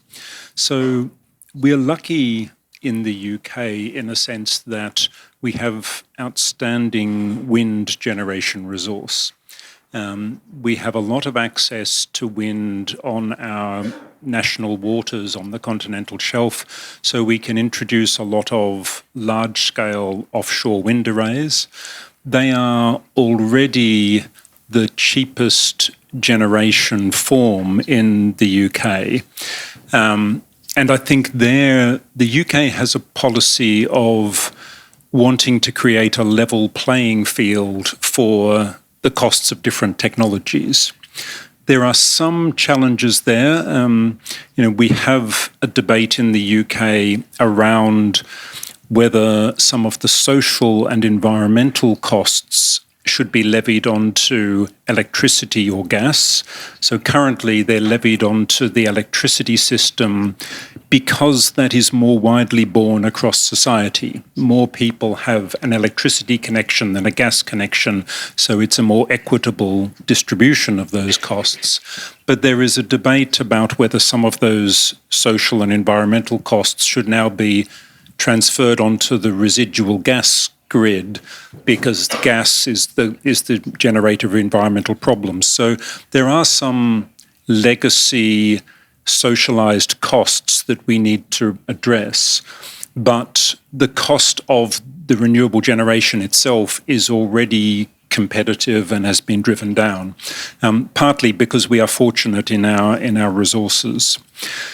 The second point around locational marginal pricing, I think there are many things that make economic sense, but we also need to make sure that we maintain the democratic mandate for net zero.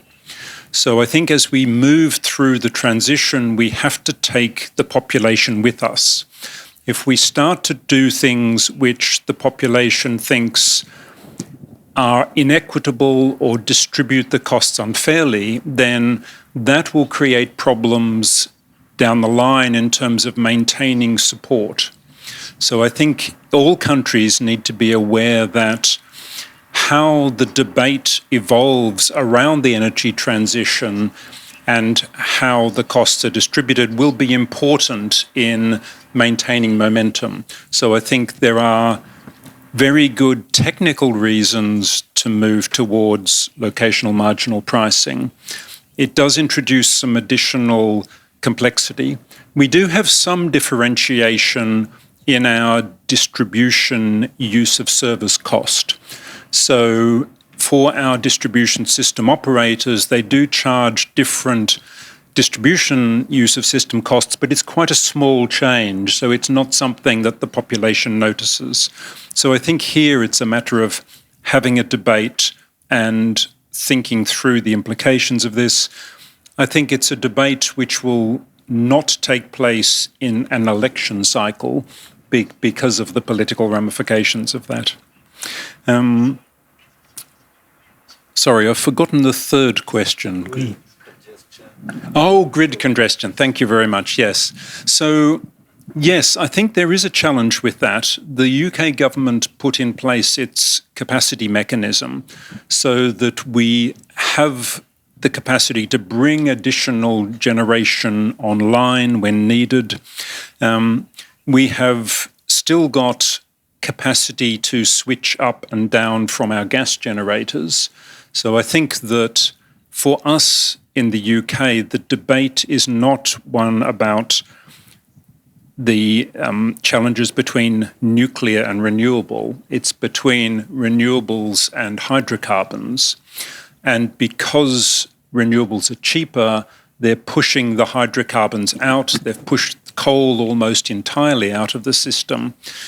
But we still use gas for that flexible dispatch. Going forward, I think we are looking at use of some component of hydrogen. We have some large-scale pumped hydro storage, which is useful.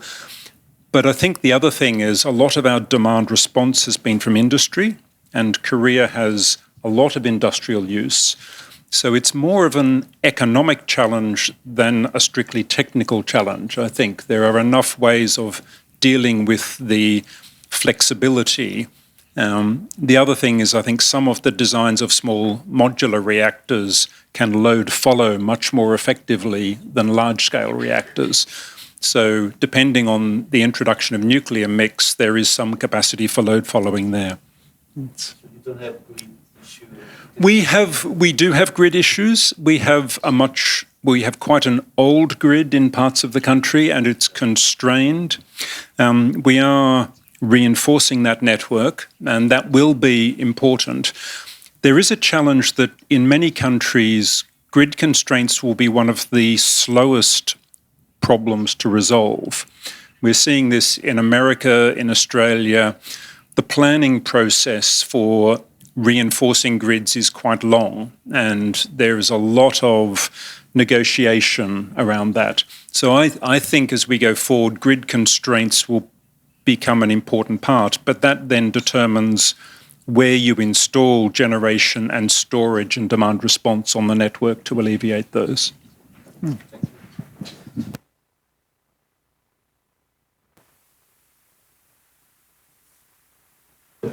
So there was a reference to LMP and congestion. So if I may, LMP is really directly related to the grid congestion. Mr. Oak earlier mentioned during his presentation that adopting LMP is being considered to send a sighting signal for renewables. So if we were to adopt LMP in the wholesale market, then I think that the point is sending a sighting signal so that renewables can be supplied to the metropolitan area. But I think that so much population is concentrated on metropolitan area. There is really no room for renewables. Will LMP make that happen? So if we were to consider adopting LMP, not only wholesale but retail market should also be considered so that we can encourage consumers to move their locations as well. So what do you think about this point? That's just an additional comment I wanted to share. And then next, Professor Cho, please. I'm sure you have many questions.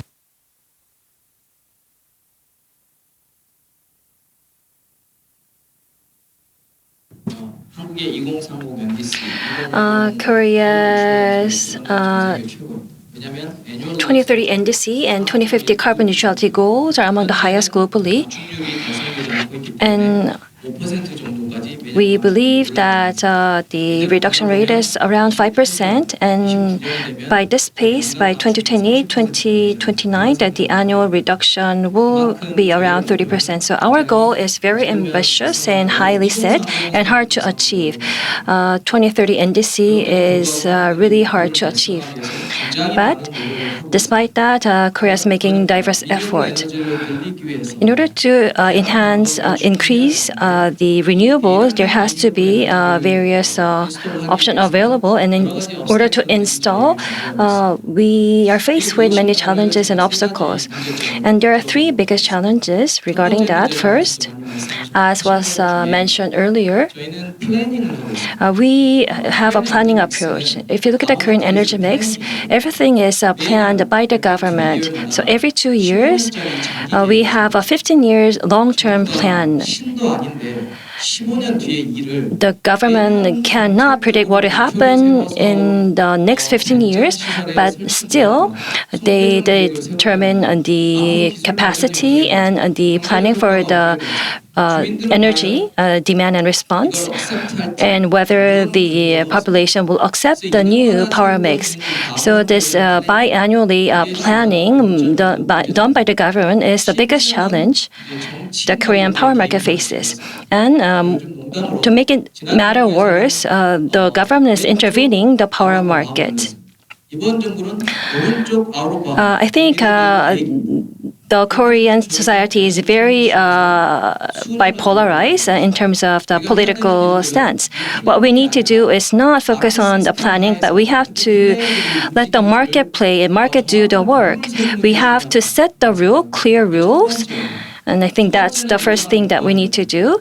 And the second, without the plan, if we do not have the plan, there is outlook depending on different scenario. If you look at the case of the UK, high innovation or technology innovation, when innovation happens in technology and the consumption of energy remains a status quo, and if the fuel price decrease, they have different outlook for each different scenario. And they rely on the market, and the pricing is given a principle to invite the players voluntarily. The players would have their own plan for the installation, and in line with that, the grid would respond. In Korea, currently, we do not have such mechanism. Price and profit regulations, the cost and margin, and the price and the margin, there are strong regulation coming down from the government. If there's new power generation, the profit has to be paid back. There has to be an investment made in the grid. We don't have any market mechanism in Korea. All the things that Mr. Okier talked about, or the plans, are centered around the wholesale market. The retail market is not open in Korea, so there's no connection between the wholesale and the retail market. We don't see price going up in the end consumer, and the market and the cost burden is not shared in the end user side. So everything boils down to the money. If you do not pay, it will be a burden of future generation, and be a burden on the government expenses and finance. 전 세계에서 가장 낮은 퍼틸리티 레이트. We have the lowest fertility rate across the world, and we are heavily rely on the heavy industry and manufacturing industry. If you look at the industrial structure and the demographic changes that we face, we face the urgency to really address these power challenges. 세 번째 문제점은 Lastly, the third challenge is the grid. The transmission line over the past 5 years, and no single transmission line was newly constructed or installed. There could be many different reasons for that, but if you look at the distribution, there is one public company that monopolized the transmission 200조 원의 부채에 빠져 있습니다. and is wrought with the 2 trillion won in debt. Do they have the capacity to build a new transmission line in order to address that issue? The renewable energies geographically, there are restrictions. You have to 공간이나 산업단 select a site where there are enough sunlight and wind. I think UK is now also free from this restraint. HVDC 라인 They have to construct HVEC line to transmit the energy generated from the offshore of the North Sea to London. 서울까지 어떻게 연결? How are we going to connect the grid with the renewable energy generated off the coast? How are we going to address this issue? We need to have a 다이버시케이션을 해서 we need to apply diversification, 로부터 비용을 축소, 감소시키고 thereby reducing the cost and 국회는 적게 들이면서 갈 수 있는 minimize the cost for energy transition. So unless we address these three issues, we can't increase the share of the renewables, and many power generators are under great pressure. All the market mechanism, I think, is the solution or the alternative to increasing the power generation, the alternative or the renewable generation. 자, 그런 의미에서 제가 So in that sense, I would like to ask a question to Professor Worship. I am curious of the role the Ofgem plays. If you look at the regulation of the Korea, the regulation and pricing is all regulated by the government. It is not linked with the market. Ofgem is an independent regulatory body. How was Ofgem able to have the independence, and how does the Ofgem maintain and allow the market to work its magic? The flexibility and intimacy of the renewable, how do you control that, and how do you link with the backup and the power storage? And how do you address the grid issue? These are the three biggest questions that I would like to ask. And lastly, I know that Prime Minister Sunak's delayed the ban on the internal combustion engine for the 5 years. So what was the reason behind that? What was the realistic cause that had to make that decision? Thank you. There's a lot to try and remember in all of that. So I think there were some comments I wanted to make about some of the early parts of that. One other thing I think the UK did, which was powerful, was to legislate for climate reductions. So we introduced our Climate Reduction Act, and we put in place a program of emission reductions and set up an organisation called our Climate Change Committee, which was independent of government, and the role was to basically keep government honest in addressing the climate targets. So I think the UK government understood that a lot of these discussions would become political, and they wanted an independent agency to be able to monitor progress. That was very useful because I think it helps in the public debate for the people to think that it is a less politicized issue when it's coming from a body like the Committee for Climate Change. Also, with our regulator Ofgem, they have been set up and run independently of the government department. And I think, again, there the emphasis is on trying to communicate that there is an agency which is looking after people's interests. Now, it's questionable how the public perceives the role of the regulator, but it acts effectively independently. The point about markets and innovation, I think I think it's important to think of electricity markets as constructed markets. They exist within a policy framework, and increasingly we have social and environmental drivers that we require for our energy system. So they don't exist independently of policy and regulation. And I don't think you can create the change needed to decarbonise without looking simultaneously at your regulatory structures and how you introduce market innovation into that.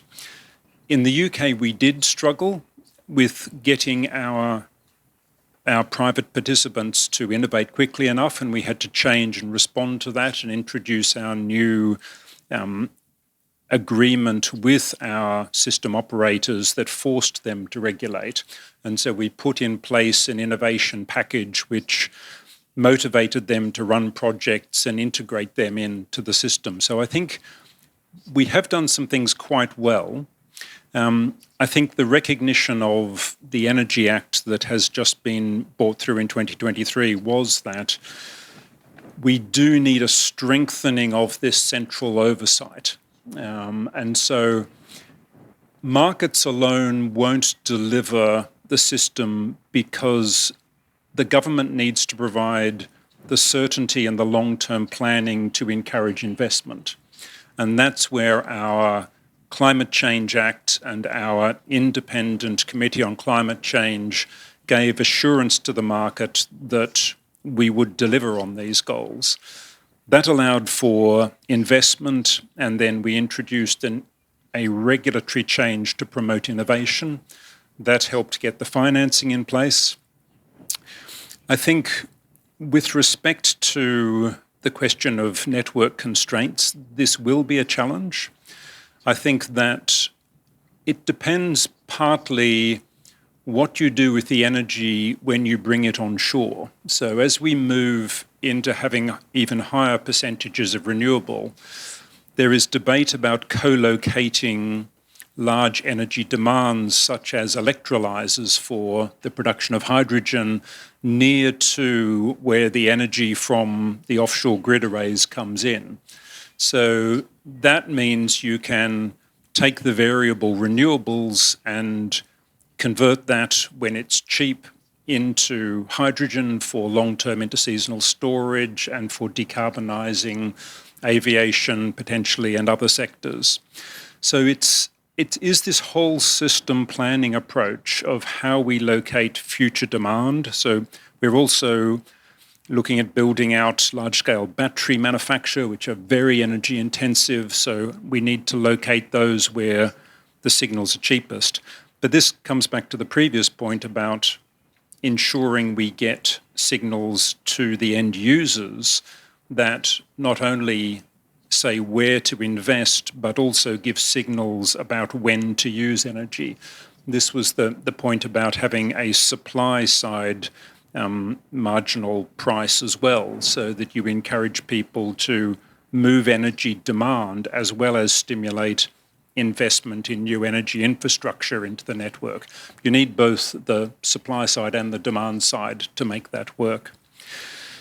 The final point around why there was a deferral in the electric, sort of the move to internal combustion engines and phasing those out. I think ultimately, when we move into an election cycle, then politicians start to focus on their electorate and who their core voting constituencies are. Again, it comes back to the fact that ultimately we have to take the population with us. And it's going to be very difficult. The further we move through the transition, the more people will become aware of the impacts that are needed. That will be changes in their everyday experience, the cars they drive, the way they heat their homes, when they can and can't use energy. That is a challenging public discussion to have, but it's one we must have. Otherwise, I think we will see the rise of political parties that are pushing back against decarbonisation, and we're seeing that in many countries now. This is what worries me the most, is how we maintain public consensus and the democratic mandate to drive through the changes we need in an environment where there are political temptations to position yourself against that. So these questions around the social license to decarbonise and to automate supplies are ones that I think will become more important the further we go through the transition. Thank you very much. Professor Cho's first comment, I think, pointed to the fact that if we can do what we already know right, that would take us a long way. And there was another question about Ofgem, and I wanted to ask you an additional question. The National Grid and INS are operating, ESO are operating together. So I think that there are talks about making ESOs independent. You mentioned the whole system approach that needs to be taken. And also, this also relates to Mr. Oak's point about integrating KPX with KEPCO. But I'm not sure if this is in line with that direction. What's the rationale behind trying to make ESO independent? So we are moving and establishing a national energy system operator. And the logic there was in order to allow a greater integration of the gas grid and the electricity grid. So there are particular challenges as we move towards electrification. We have to think about how we manage each of the energy vectors. If you're looking just at electricity independently, then it's hard to take that whole system perspective and to understand how we should deal with those parts of the energy system that are going to need to either change their function or be progressively decommissioned. The advantage, I think, of moving to our national energy system operator is it creates that capacity to look across each of those vectors. Increasingly, we are looking at cross-vector integration, so electricity going through electrolysis to create hydrogen, which would then be used through the gas grid, particularly for high-temperature heat generation. So the logic from the UK experience, I think, is that to decarbonise to net zero across the whole economy is a much greater challenge than to decarbonise your electricity grid. So you really need to think about each of the sources of emission and make sure that what you do in one sector, like electricity, makes sense in relation to its impact on gas or other sectors. Otherwise, you can end up with impacts that are excessive on some of those sectors which might be seeing reduced use, where those assets could be repurposed or play an important role. So it really is thinking about net zero across the whole economy rather than just the electricity system that's driving our thinking.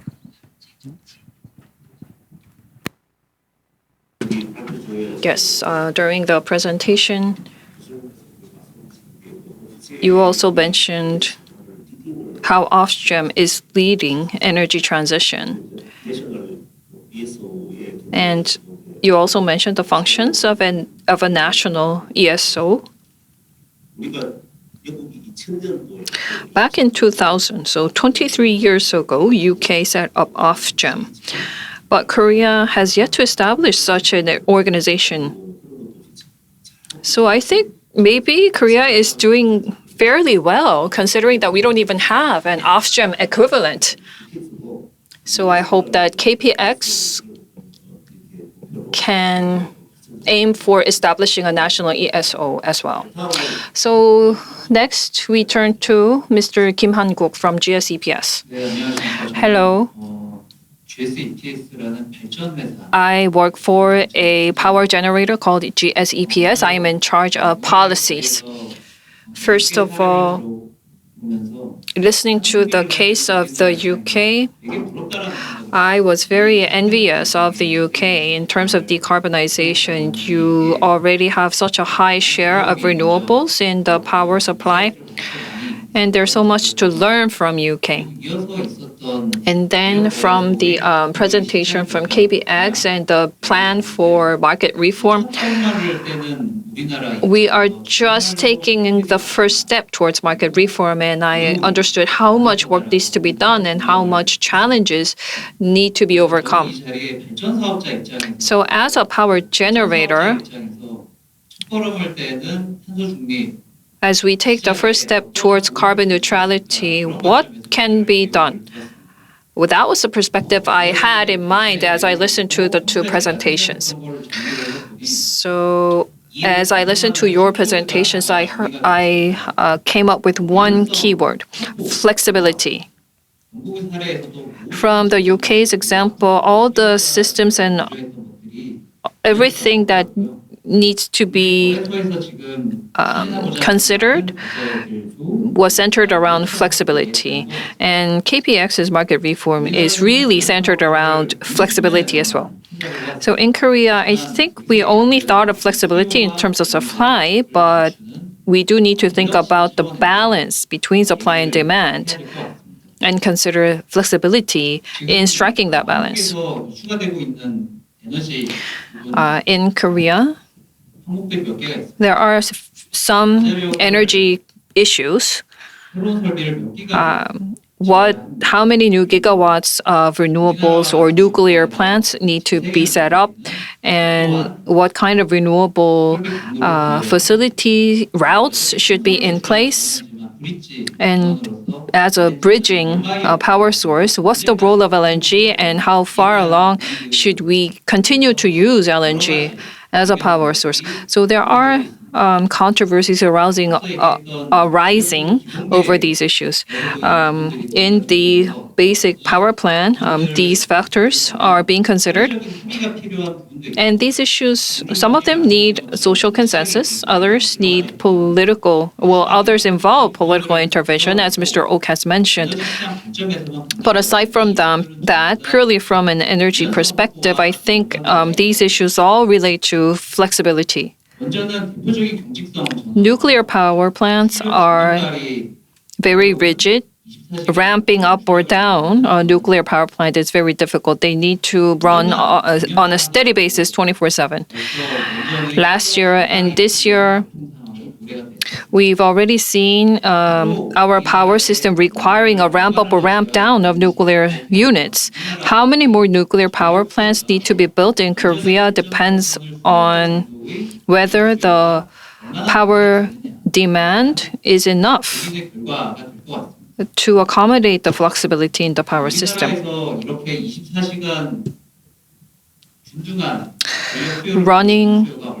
I don't know how much of the Korean power demand will remain constant 24/7. If not, then we need to set up the roadmap for for our power demand. If too much power is supplied by nuclear power plants, then more congestion will be taking place on our grid, which is already congested. And nuclear power plants in Korea are highly political. But to secure flexibility and to strike a balance between supply and demand, I think nuclear power plants need to be seen from a new perspective. I think same goes for renewables because renewables in that sense are rigid, but their patterns are quite different. Depending on the natural environment, the amount of power to be generated from these sources will be determined. GSEPS, where I work, is in biomass, wind, and PV, and also fuel cell businesses. All types of renewables have been addressed by our company. Renewable generators in Korea considered investment economic viability as the number one factor. So that means building and constructing facilities in an economic manner, and as long as these facilities are operated in an economic manner, they are able to supply power.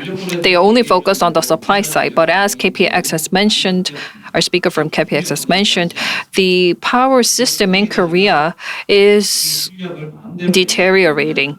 Renewable energy supply is no longer free to be generated. Many renewable generators with small generators, I'm not really sure whether they really agreed to all the market reform planned by KPX. Because many generators believe that they can send out power whenever they want, but that's not the reality of our power system. And I think that the generators need to understand the reality. With more renewable power, and as they are intermittent naturally, it is not just the supply, but the demand that is becoming more and more uncertain and unstable.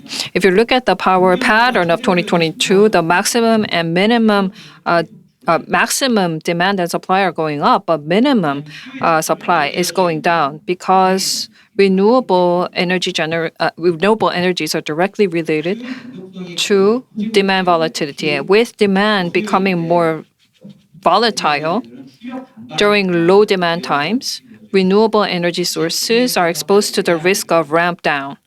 So renewable generators now need to be able to provide that flexibility to the market. And even for the future investments and existing investments, they need to change the mindset and be able to provide that flexibility for renewables to remain economic. And I wanted to speak about LNG as well. With greater fluctuation in supply and demand, we heard that even coal power units have to be ramped down and up once a day, and that's twice a day for LNG. And going forward, LNG will only play the role as a backup power source. Just like the coal units, LNG generators were able to remain profitable because they were in operation for most of the time of day, but that profit will largely go away. And LNG will purely be a backup power source. And that's the mindset that generators need to have. And ancillary services, such as the ones that LNG will be providing, need to be reevaluated.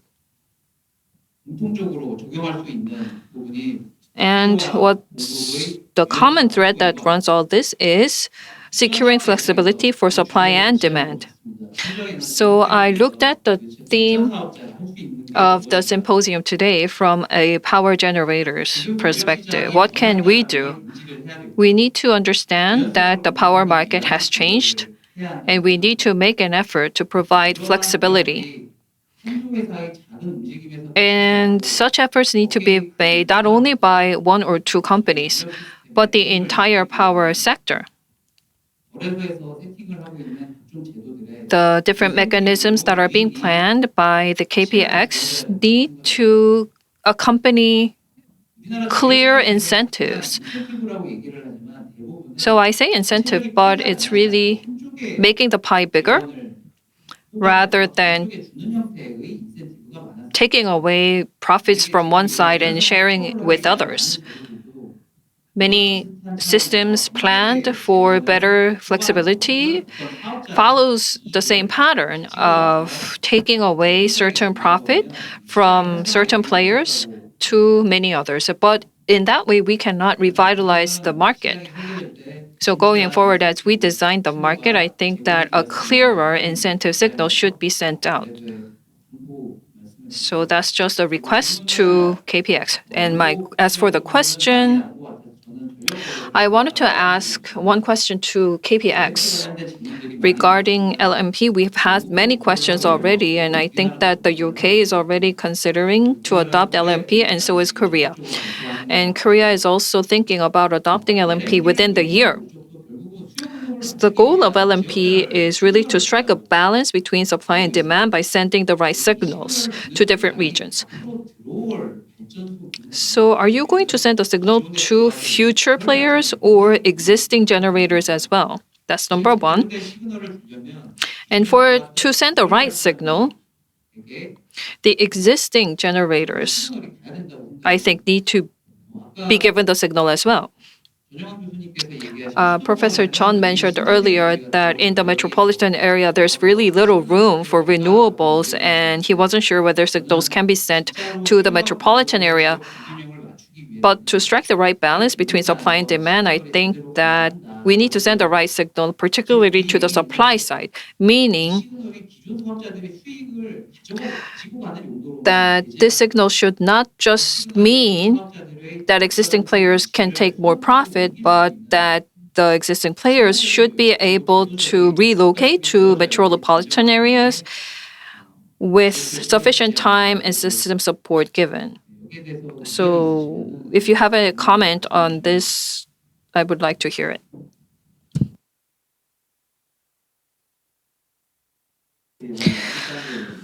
Step one is to divide the metropolitan and non-metropolitan areas. We have 6 transmission lines going through all these regions. And this has remained a challenge ever since day one.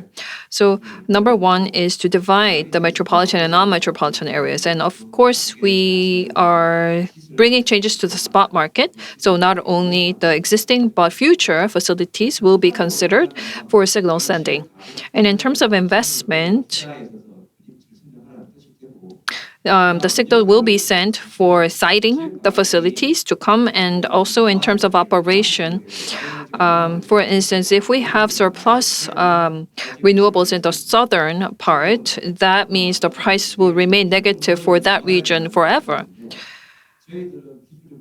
But technically speaking, surplus and shortage of power are both blackouts.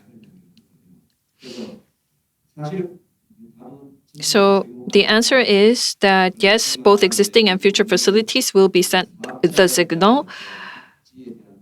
But whether this can encourage existing players to relocate to the metropolitan area, I'm not sure if that can happen. And yes, earlier you mentioned that this should also include the retail market, and we agree. We already have that signal out there. So before we adopt LMP, we want to adopt a regional wholesale price first. 80% of power price comes from the wholesale price. So if we can regionalize this part of the price, then the other reform will naturally follow. So how much reform we can bring in the wholesale market is first. And for retail prices, there are political issues to consider, so I don't think that we can touch the retail price first. But there can be some adjustments along the way. So we're just taking the first step, and we do need to send a signal to the demand side as well. If you think of hydrogen, in terms of sector coupling, we do believe that hydrogen is very important. And if you think of nuclear power can be used to generate or produce hydrogen. It's the cheapest source to produce hydrogen. So So we can lay a hydrogen pipeline underground, and we can generate nuclear power and use that underground pipeline to produce hydrogen. So one of the challenges we have is electrification and decarbonization is clearly the path forward for Korea. And as recently IEA has mentioned, with more AI technology coming online, all electrification can become 2 to 3 times faster. So there's really great amount of electrification to come, but Korea's potential renewable energy is not enough to accommodate all of the change. So I think that we need to have a free discussion aside from political motivations. So as a power generator, from the supply side, I'm sure that you have many concerns. So that was where the question was coming from. But really, we are running out of time, and we have very important guests from the UK joining us. So I wanted to also add to what was said. We were saying how flexibility is important, and Professor Shipworth said that we need to change the architecture and local balancing is important. And Mr. Oak has also mentioned how to use storage systems and regional LMPs. I think we're all speaking about the same thing. Demand side flexibility is a must. In that case, from the demand side, we need new service providers. But in the retail market, this is monopolized by KEPCO in Korea. So there's really little to be done from the retail market. So my question to Professor Shipworth, the UK has an open market, so there's much room and conditions ready for new service providers to come into the market, and you can continue to improve the system. In your view, without changing the market system, will it be possible to implement energy transition? As an expert looking at the Korean market, what is some of the advice that you could give us? Thank you. I'm cautious about offering advice for a system which I'm not very familiar with. But it did strike me as quite odd that there had been opening of the generation side of this through, so KEPCO is open to having multiple other generators, but without opening the supply side as well. I can see a case for keeping national control over transmission and distribution systems, although I do think there's a need to ensure that there is still innovation coming into those systems and thinking about, again, some of these structural challenges that come up through the transition that we need to find innovative solutions for. And I think the private sector can be very good and has been very good in the UK in identifying those. But I think I struggle to see the logic in maintaining a national single supply side. I think that I can understand the political risks associated with changing a system like this. And I note that there are many countries that have heavily subsidized energy supply and are in similar positions needing to find solutions to this. But I think ultimately, in order to make the system balance, we do need the flexibility, and a substantial component of that will need to come from the demand side. And I would have thought, given the amount of demand response from industry that we get in the UK, that there should be quite a considerable demand response capacity from industry in Korea. Particularly when you think about some of the issues of co-locating electrolyzers, potentially with nuclear or other ones, where the electrolyzer becomes the flexible demand that can offtake any generation and use that as storage for the hard to decarbonize sectors. So, I'm cautious, and there's much I don't know, but intuitively I would have thought that opening up the energy supply sector to competition could help introduce the price signals that are needed to create the flexibility that allow the system to balance.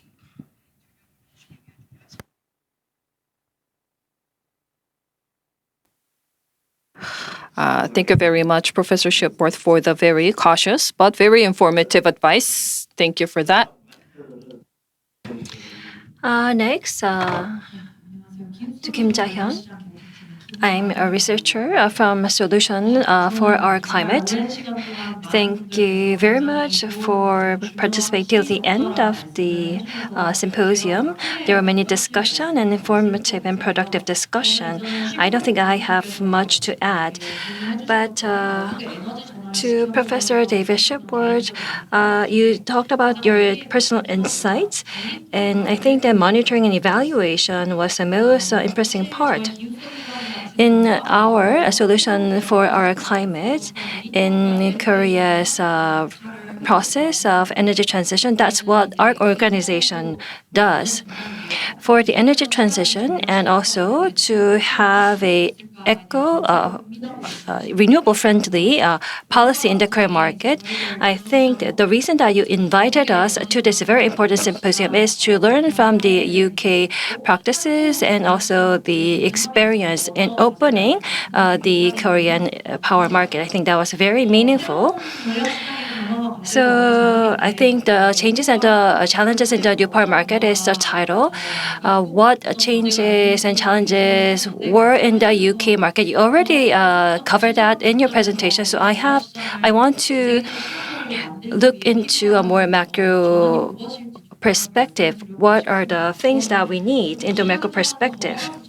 I think we need changes in the governance. Professor Yoon also pointed that out, and also Professor Chun pointed that too. Having a one single company controlling the power generation, transmission, and distribution, will this be suitable in the era where renewable energy is increasing? I don't think that was the right governance system for the changing environment. As Professor Yoon mentioned earlier, Korea is one of the 5 countries where the coal LCOE is lower than the renewable LCOE. So just a few countries, Russia, Indonesia, Korea, and some countries in Latin America, only a handful of them has a policy of preferring the coal-fired energy versus the renewable resources. Indonesia, Mexico, if you look at those countries, they have the vertical integration and the market is monopolized by one entity. So when we are to transform the structure fundamentally, we are putting forth with many different market policy. I think that we need to have a governance change first, as was rightly pointed out by Professor Chun. And in having the governance change, I think we need equitability and fairness. These are the key words that needs to be focused in having the governance changes or governance reform. I think that in reforming the market, it's also important to have fairness and equity. For example, when we have a newer governance, when we are to change the market, will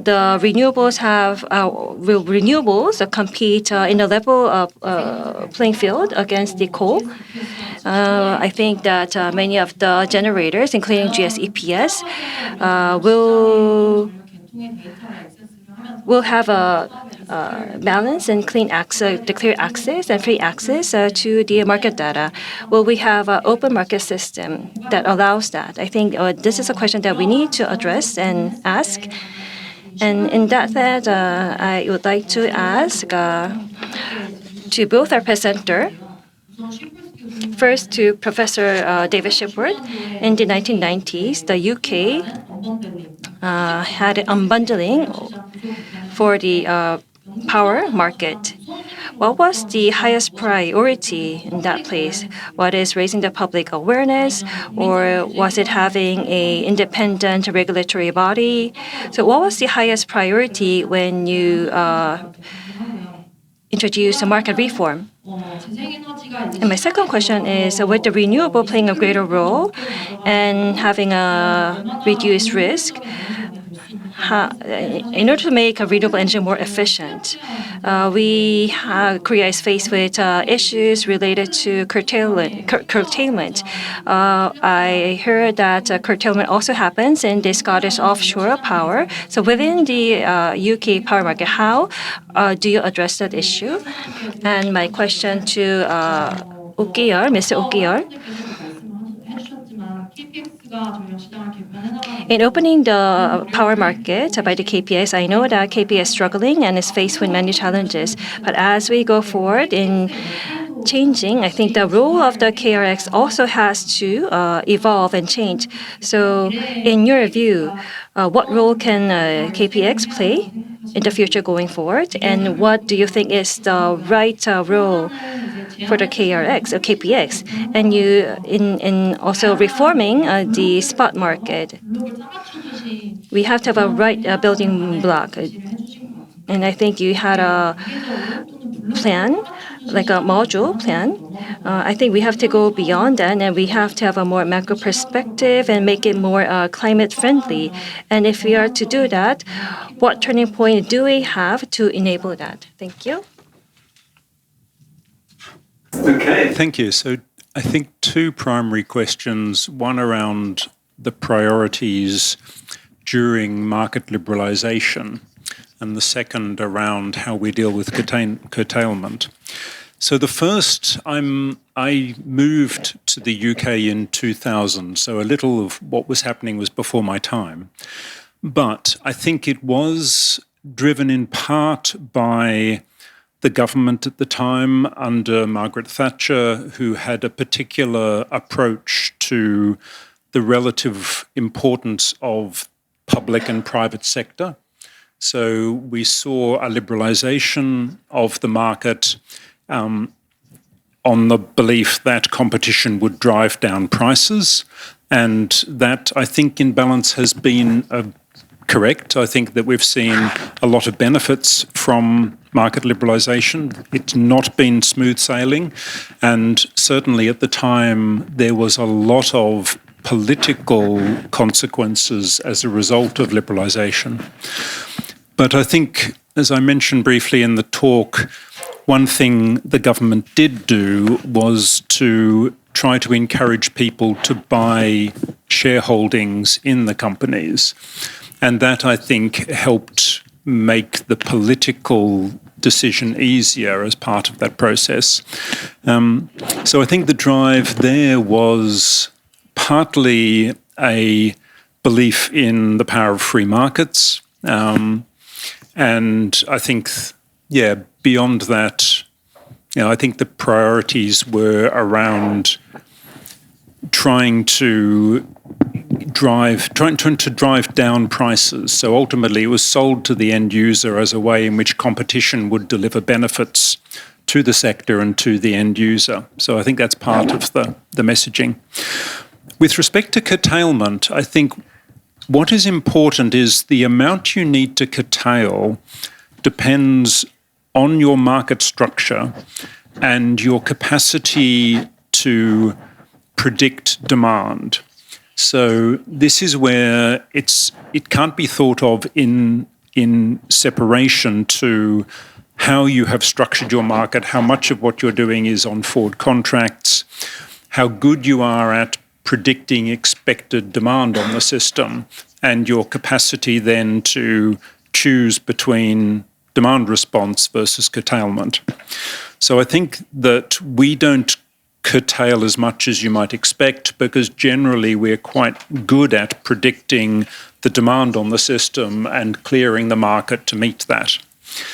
But I think the other point is that increasingly with renewables, you can run things like wind farms with a capacity to have some dispatchable demand.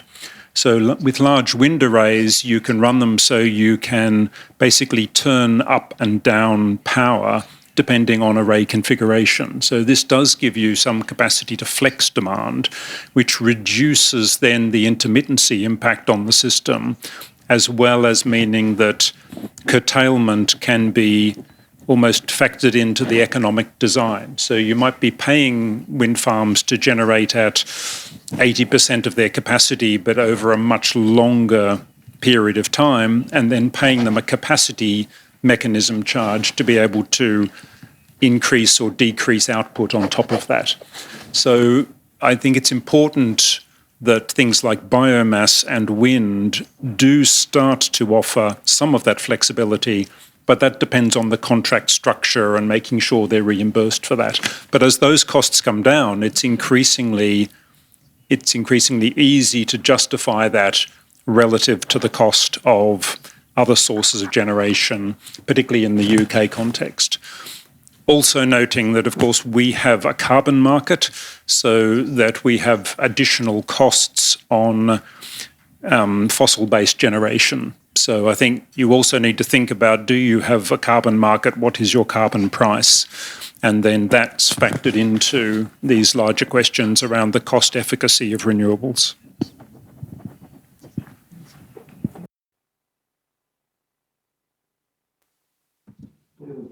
Yes, that was a tough question.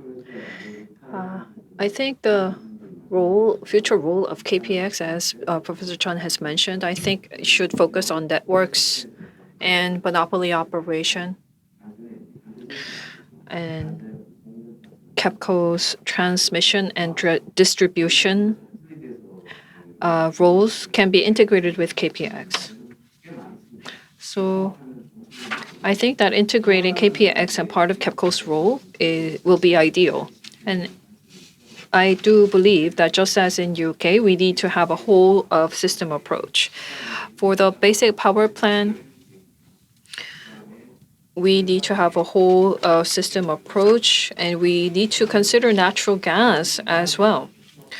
So for the energy sector, whole energy sector, we need to take a holistic approach. But because restructuring is very difficult and politically sensitive, the future role of KPX, I think, should follow the national energy operator to be set up in the UK. So moving on to the second question. Ever since the Korean power market was set up in 2001, for 15 years, I focused on restructuring. Everyone was so exhausted and gave up restructuring, and no one thought this was possible. It's not the energy policy, but it was really close to a labor policy and economic policy.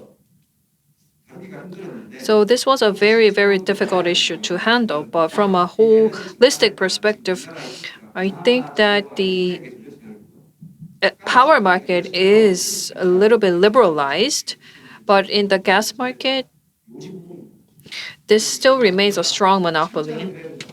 Gas Corporation, KOGAS, actually, is still sticking to the monopoly structure. This siloed energy sector has to be opened up.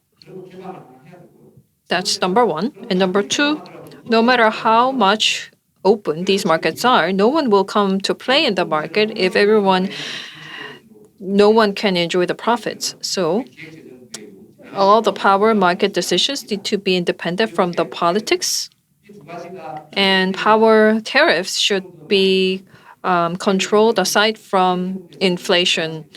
And well, the spot contracts, long-term contracts, this is the priority for now, but without considering all these factors, we cannot reform the market. Yes, thank you very much. We don't have much time left, but I would love to take a few questions from the floor. Yes, we have a hand up in the first row.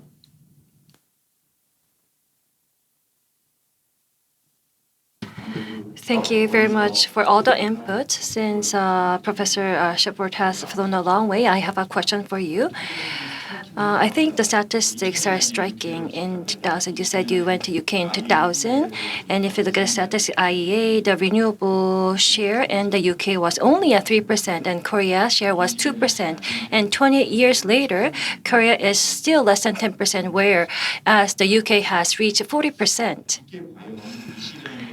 So what had happened over the past 20 years, aside from evaluation or review, what really motivated the UK to drastically increase the share of the renewables? What is this, a political drive, or was there a political public consensus, or was it the economic side at play because it was the most cost-efficient resources? So what was the drive that enabled that drastic transition? So what played a role in enlarging the gap between the two countries? Everyone is trying to be polite, but the energy issue is very politicized. It is very sensitive. But it seems like the renewable takes a 40% and nuclear takes a 15%. Korea nuclear is 30%, and nuclear is almost a public company. So the two countries is in a very different condition. So the UK enlarging the share of the nuclear power plant is very different.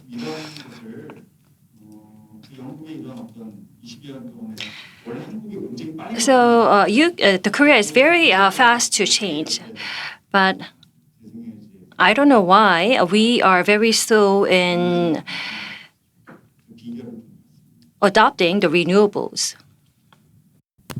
Okay, so I think you're right. This is a highly political space to work in. Partly my explanation of why the UK has decarbonised rapidly is a story that came about, partly because 1990 was chosen as the baseline year for a lot of decarbonisation through the UNFCCC. And for economic reasons, we shifted from coal generation to North Sea gas generation over the 90s and 2000s. So we found ourselves all of a sudden inheriting a very good climate track record purely because the Thatcher government had moved to close down the coal mines when the North Sea gas came on board. Now, that was driven by a mixture of economics and politics, but not climate. However, that having happened, we then had governments that came in and noticed that we were doing very well on the climate front and thought that that would make a powerful narrative for the UK. So I think then we had governments coming in which decided that UK should take a lead in decarbonising.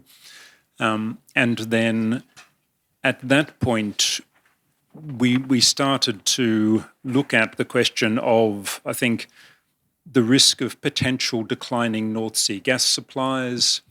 We were aware that there was bipartisan political support for decarbonisation. And so it wasn't a party political issue, and it largely hasn't been. It's starting to become slightly politicised now, but there's been political consensus around the need to decarbonise.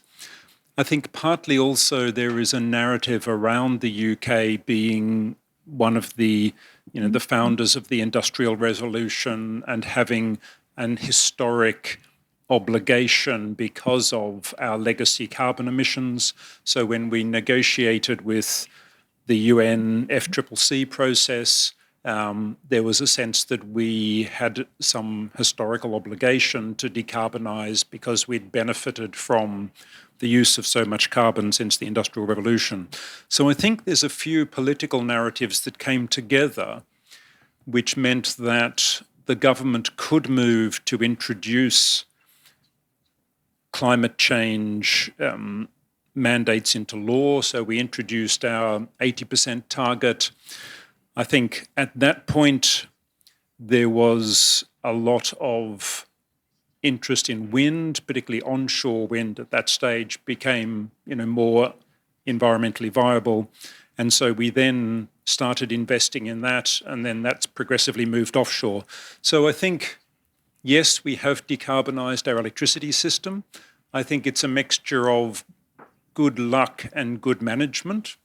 So I'm not sure we can take 100% of the credit, although I'm sure the government is very happy to do so. And now I think we also see it as in our interests to be a first mover in this sector. And we have companies that are wanting to potentially gain export market share and be part of UK's presence in the world as a leader in this sector. That would be my political response to that. I think there was a second question, which I've forgotten. So that's okay.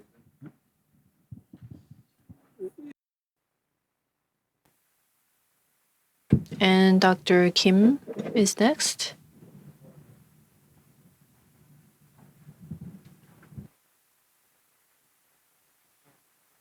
Thank you for the opportunity. I am an energy consultant for the Asia Development Bank. I would first like to thank the two speakers and the four panels for good discussion. I would like to ask just two questions to each of the speakers. To Mr. Oak first. Going through the market reform, you said the step one is the zonal market system dividing between metropolitan, non-metropolitan, and Jeju markets.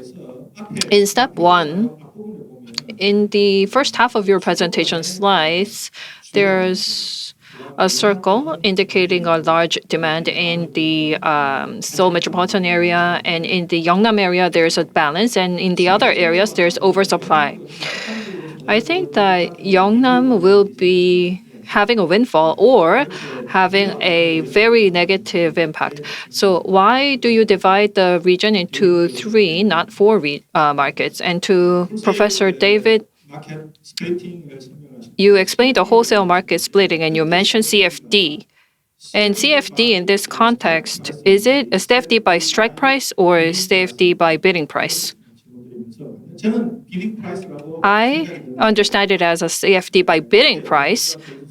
And in that case, as you saw in the Hinkley Point, despite the strike price CFD, as the construction costs went up, they asked for a higher strike price. So if the CFD is based on the bidding price, that risk will go up. Is there a countermeasure to de-risk?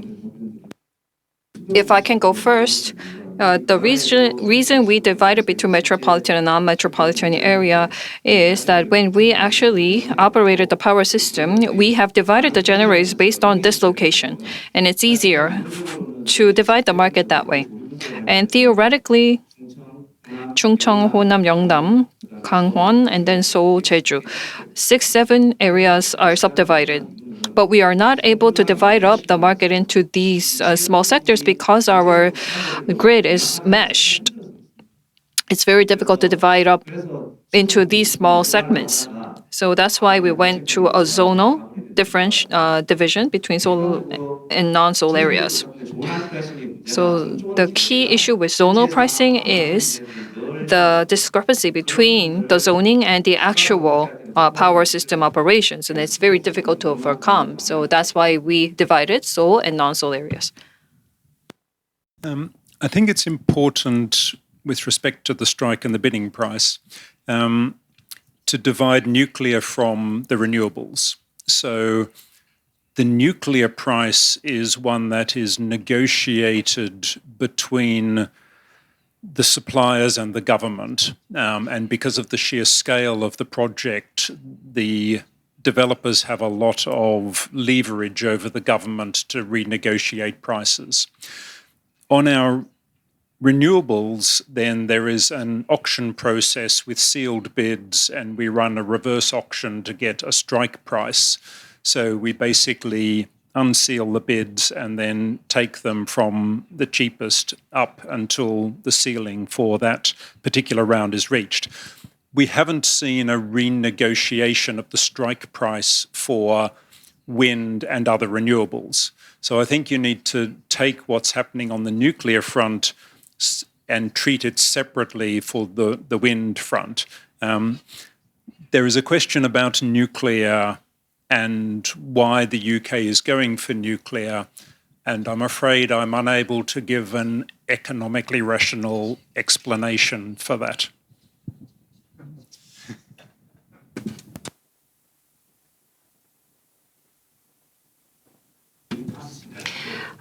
We were scheduled to end the symposium by 5.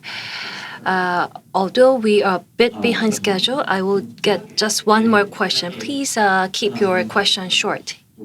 Yes, I'll do that. So listening to all the presentation, I think the key is the power price, electricity price. If we can increase the electricity price, it will make everything easier. I think we are faced with challenges because we are not able to increase the electricity price. The energy price is 124 won, and that of the UK is 300 something, so there's 3 times higher than that of the Korea. I don't think the energy price was higher in the early stage, and I think that it was inevitable with the adoption of the renewables. I don't know the background, and I think that there's a social cost and also the environmental cost to reduce the LCOE, but Korea are not in the condition to do that. When I have discussion with many other people in the energy sector, there is a resistance to increasing the energy prices, and it has to be linked with the GDP. What kind of impact does it have in the GDP? Because Korea is an export-oriented country, if the energy prices goes up, then it will lower the competitiveness of the Korean manufacturing and export industry. So considering all that, I'm sure that when there must have been a solution to addressing the higher electricity prices. There may have been people who argued that if you increase the energy prices, it will negatively impact the country's competitiveness economically. What's your response to that? Okay, I'll start on this. Please jump in. So clearly, a lot of the real energy price is being socialized in order to subsidize the price to the consumer, and that I suppose the logic is that is then refunded through greater tax credits from more exports from Korea. So I think probably what is needed is a wider discussion around how those costs should be socialized and who benefits from those. There could be a discussion around how those profits fall across the manufacturers, how much of that is then recouped through taxation. The other thing that I'm thinking about is that Europe has just introduced a carbon border adjustment mechanism. So manufactured goods coming from Korea that has a high carbon content will have effectively a carbon tax applied on entry into Europe. We might see that kind of mechanism becoming more common. So while it appears as though there may be some benefit initially to Korean exports and manufacturing, that may soon disappear if that has to be paid at the border for imports into other countries. But beyond that, I think the wider discussion in Korea around how the costs should be socialized is probably important, because I suspect they're not being equitably distributed.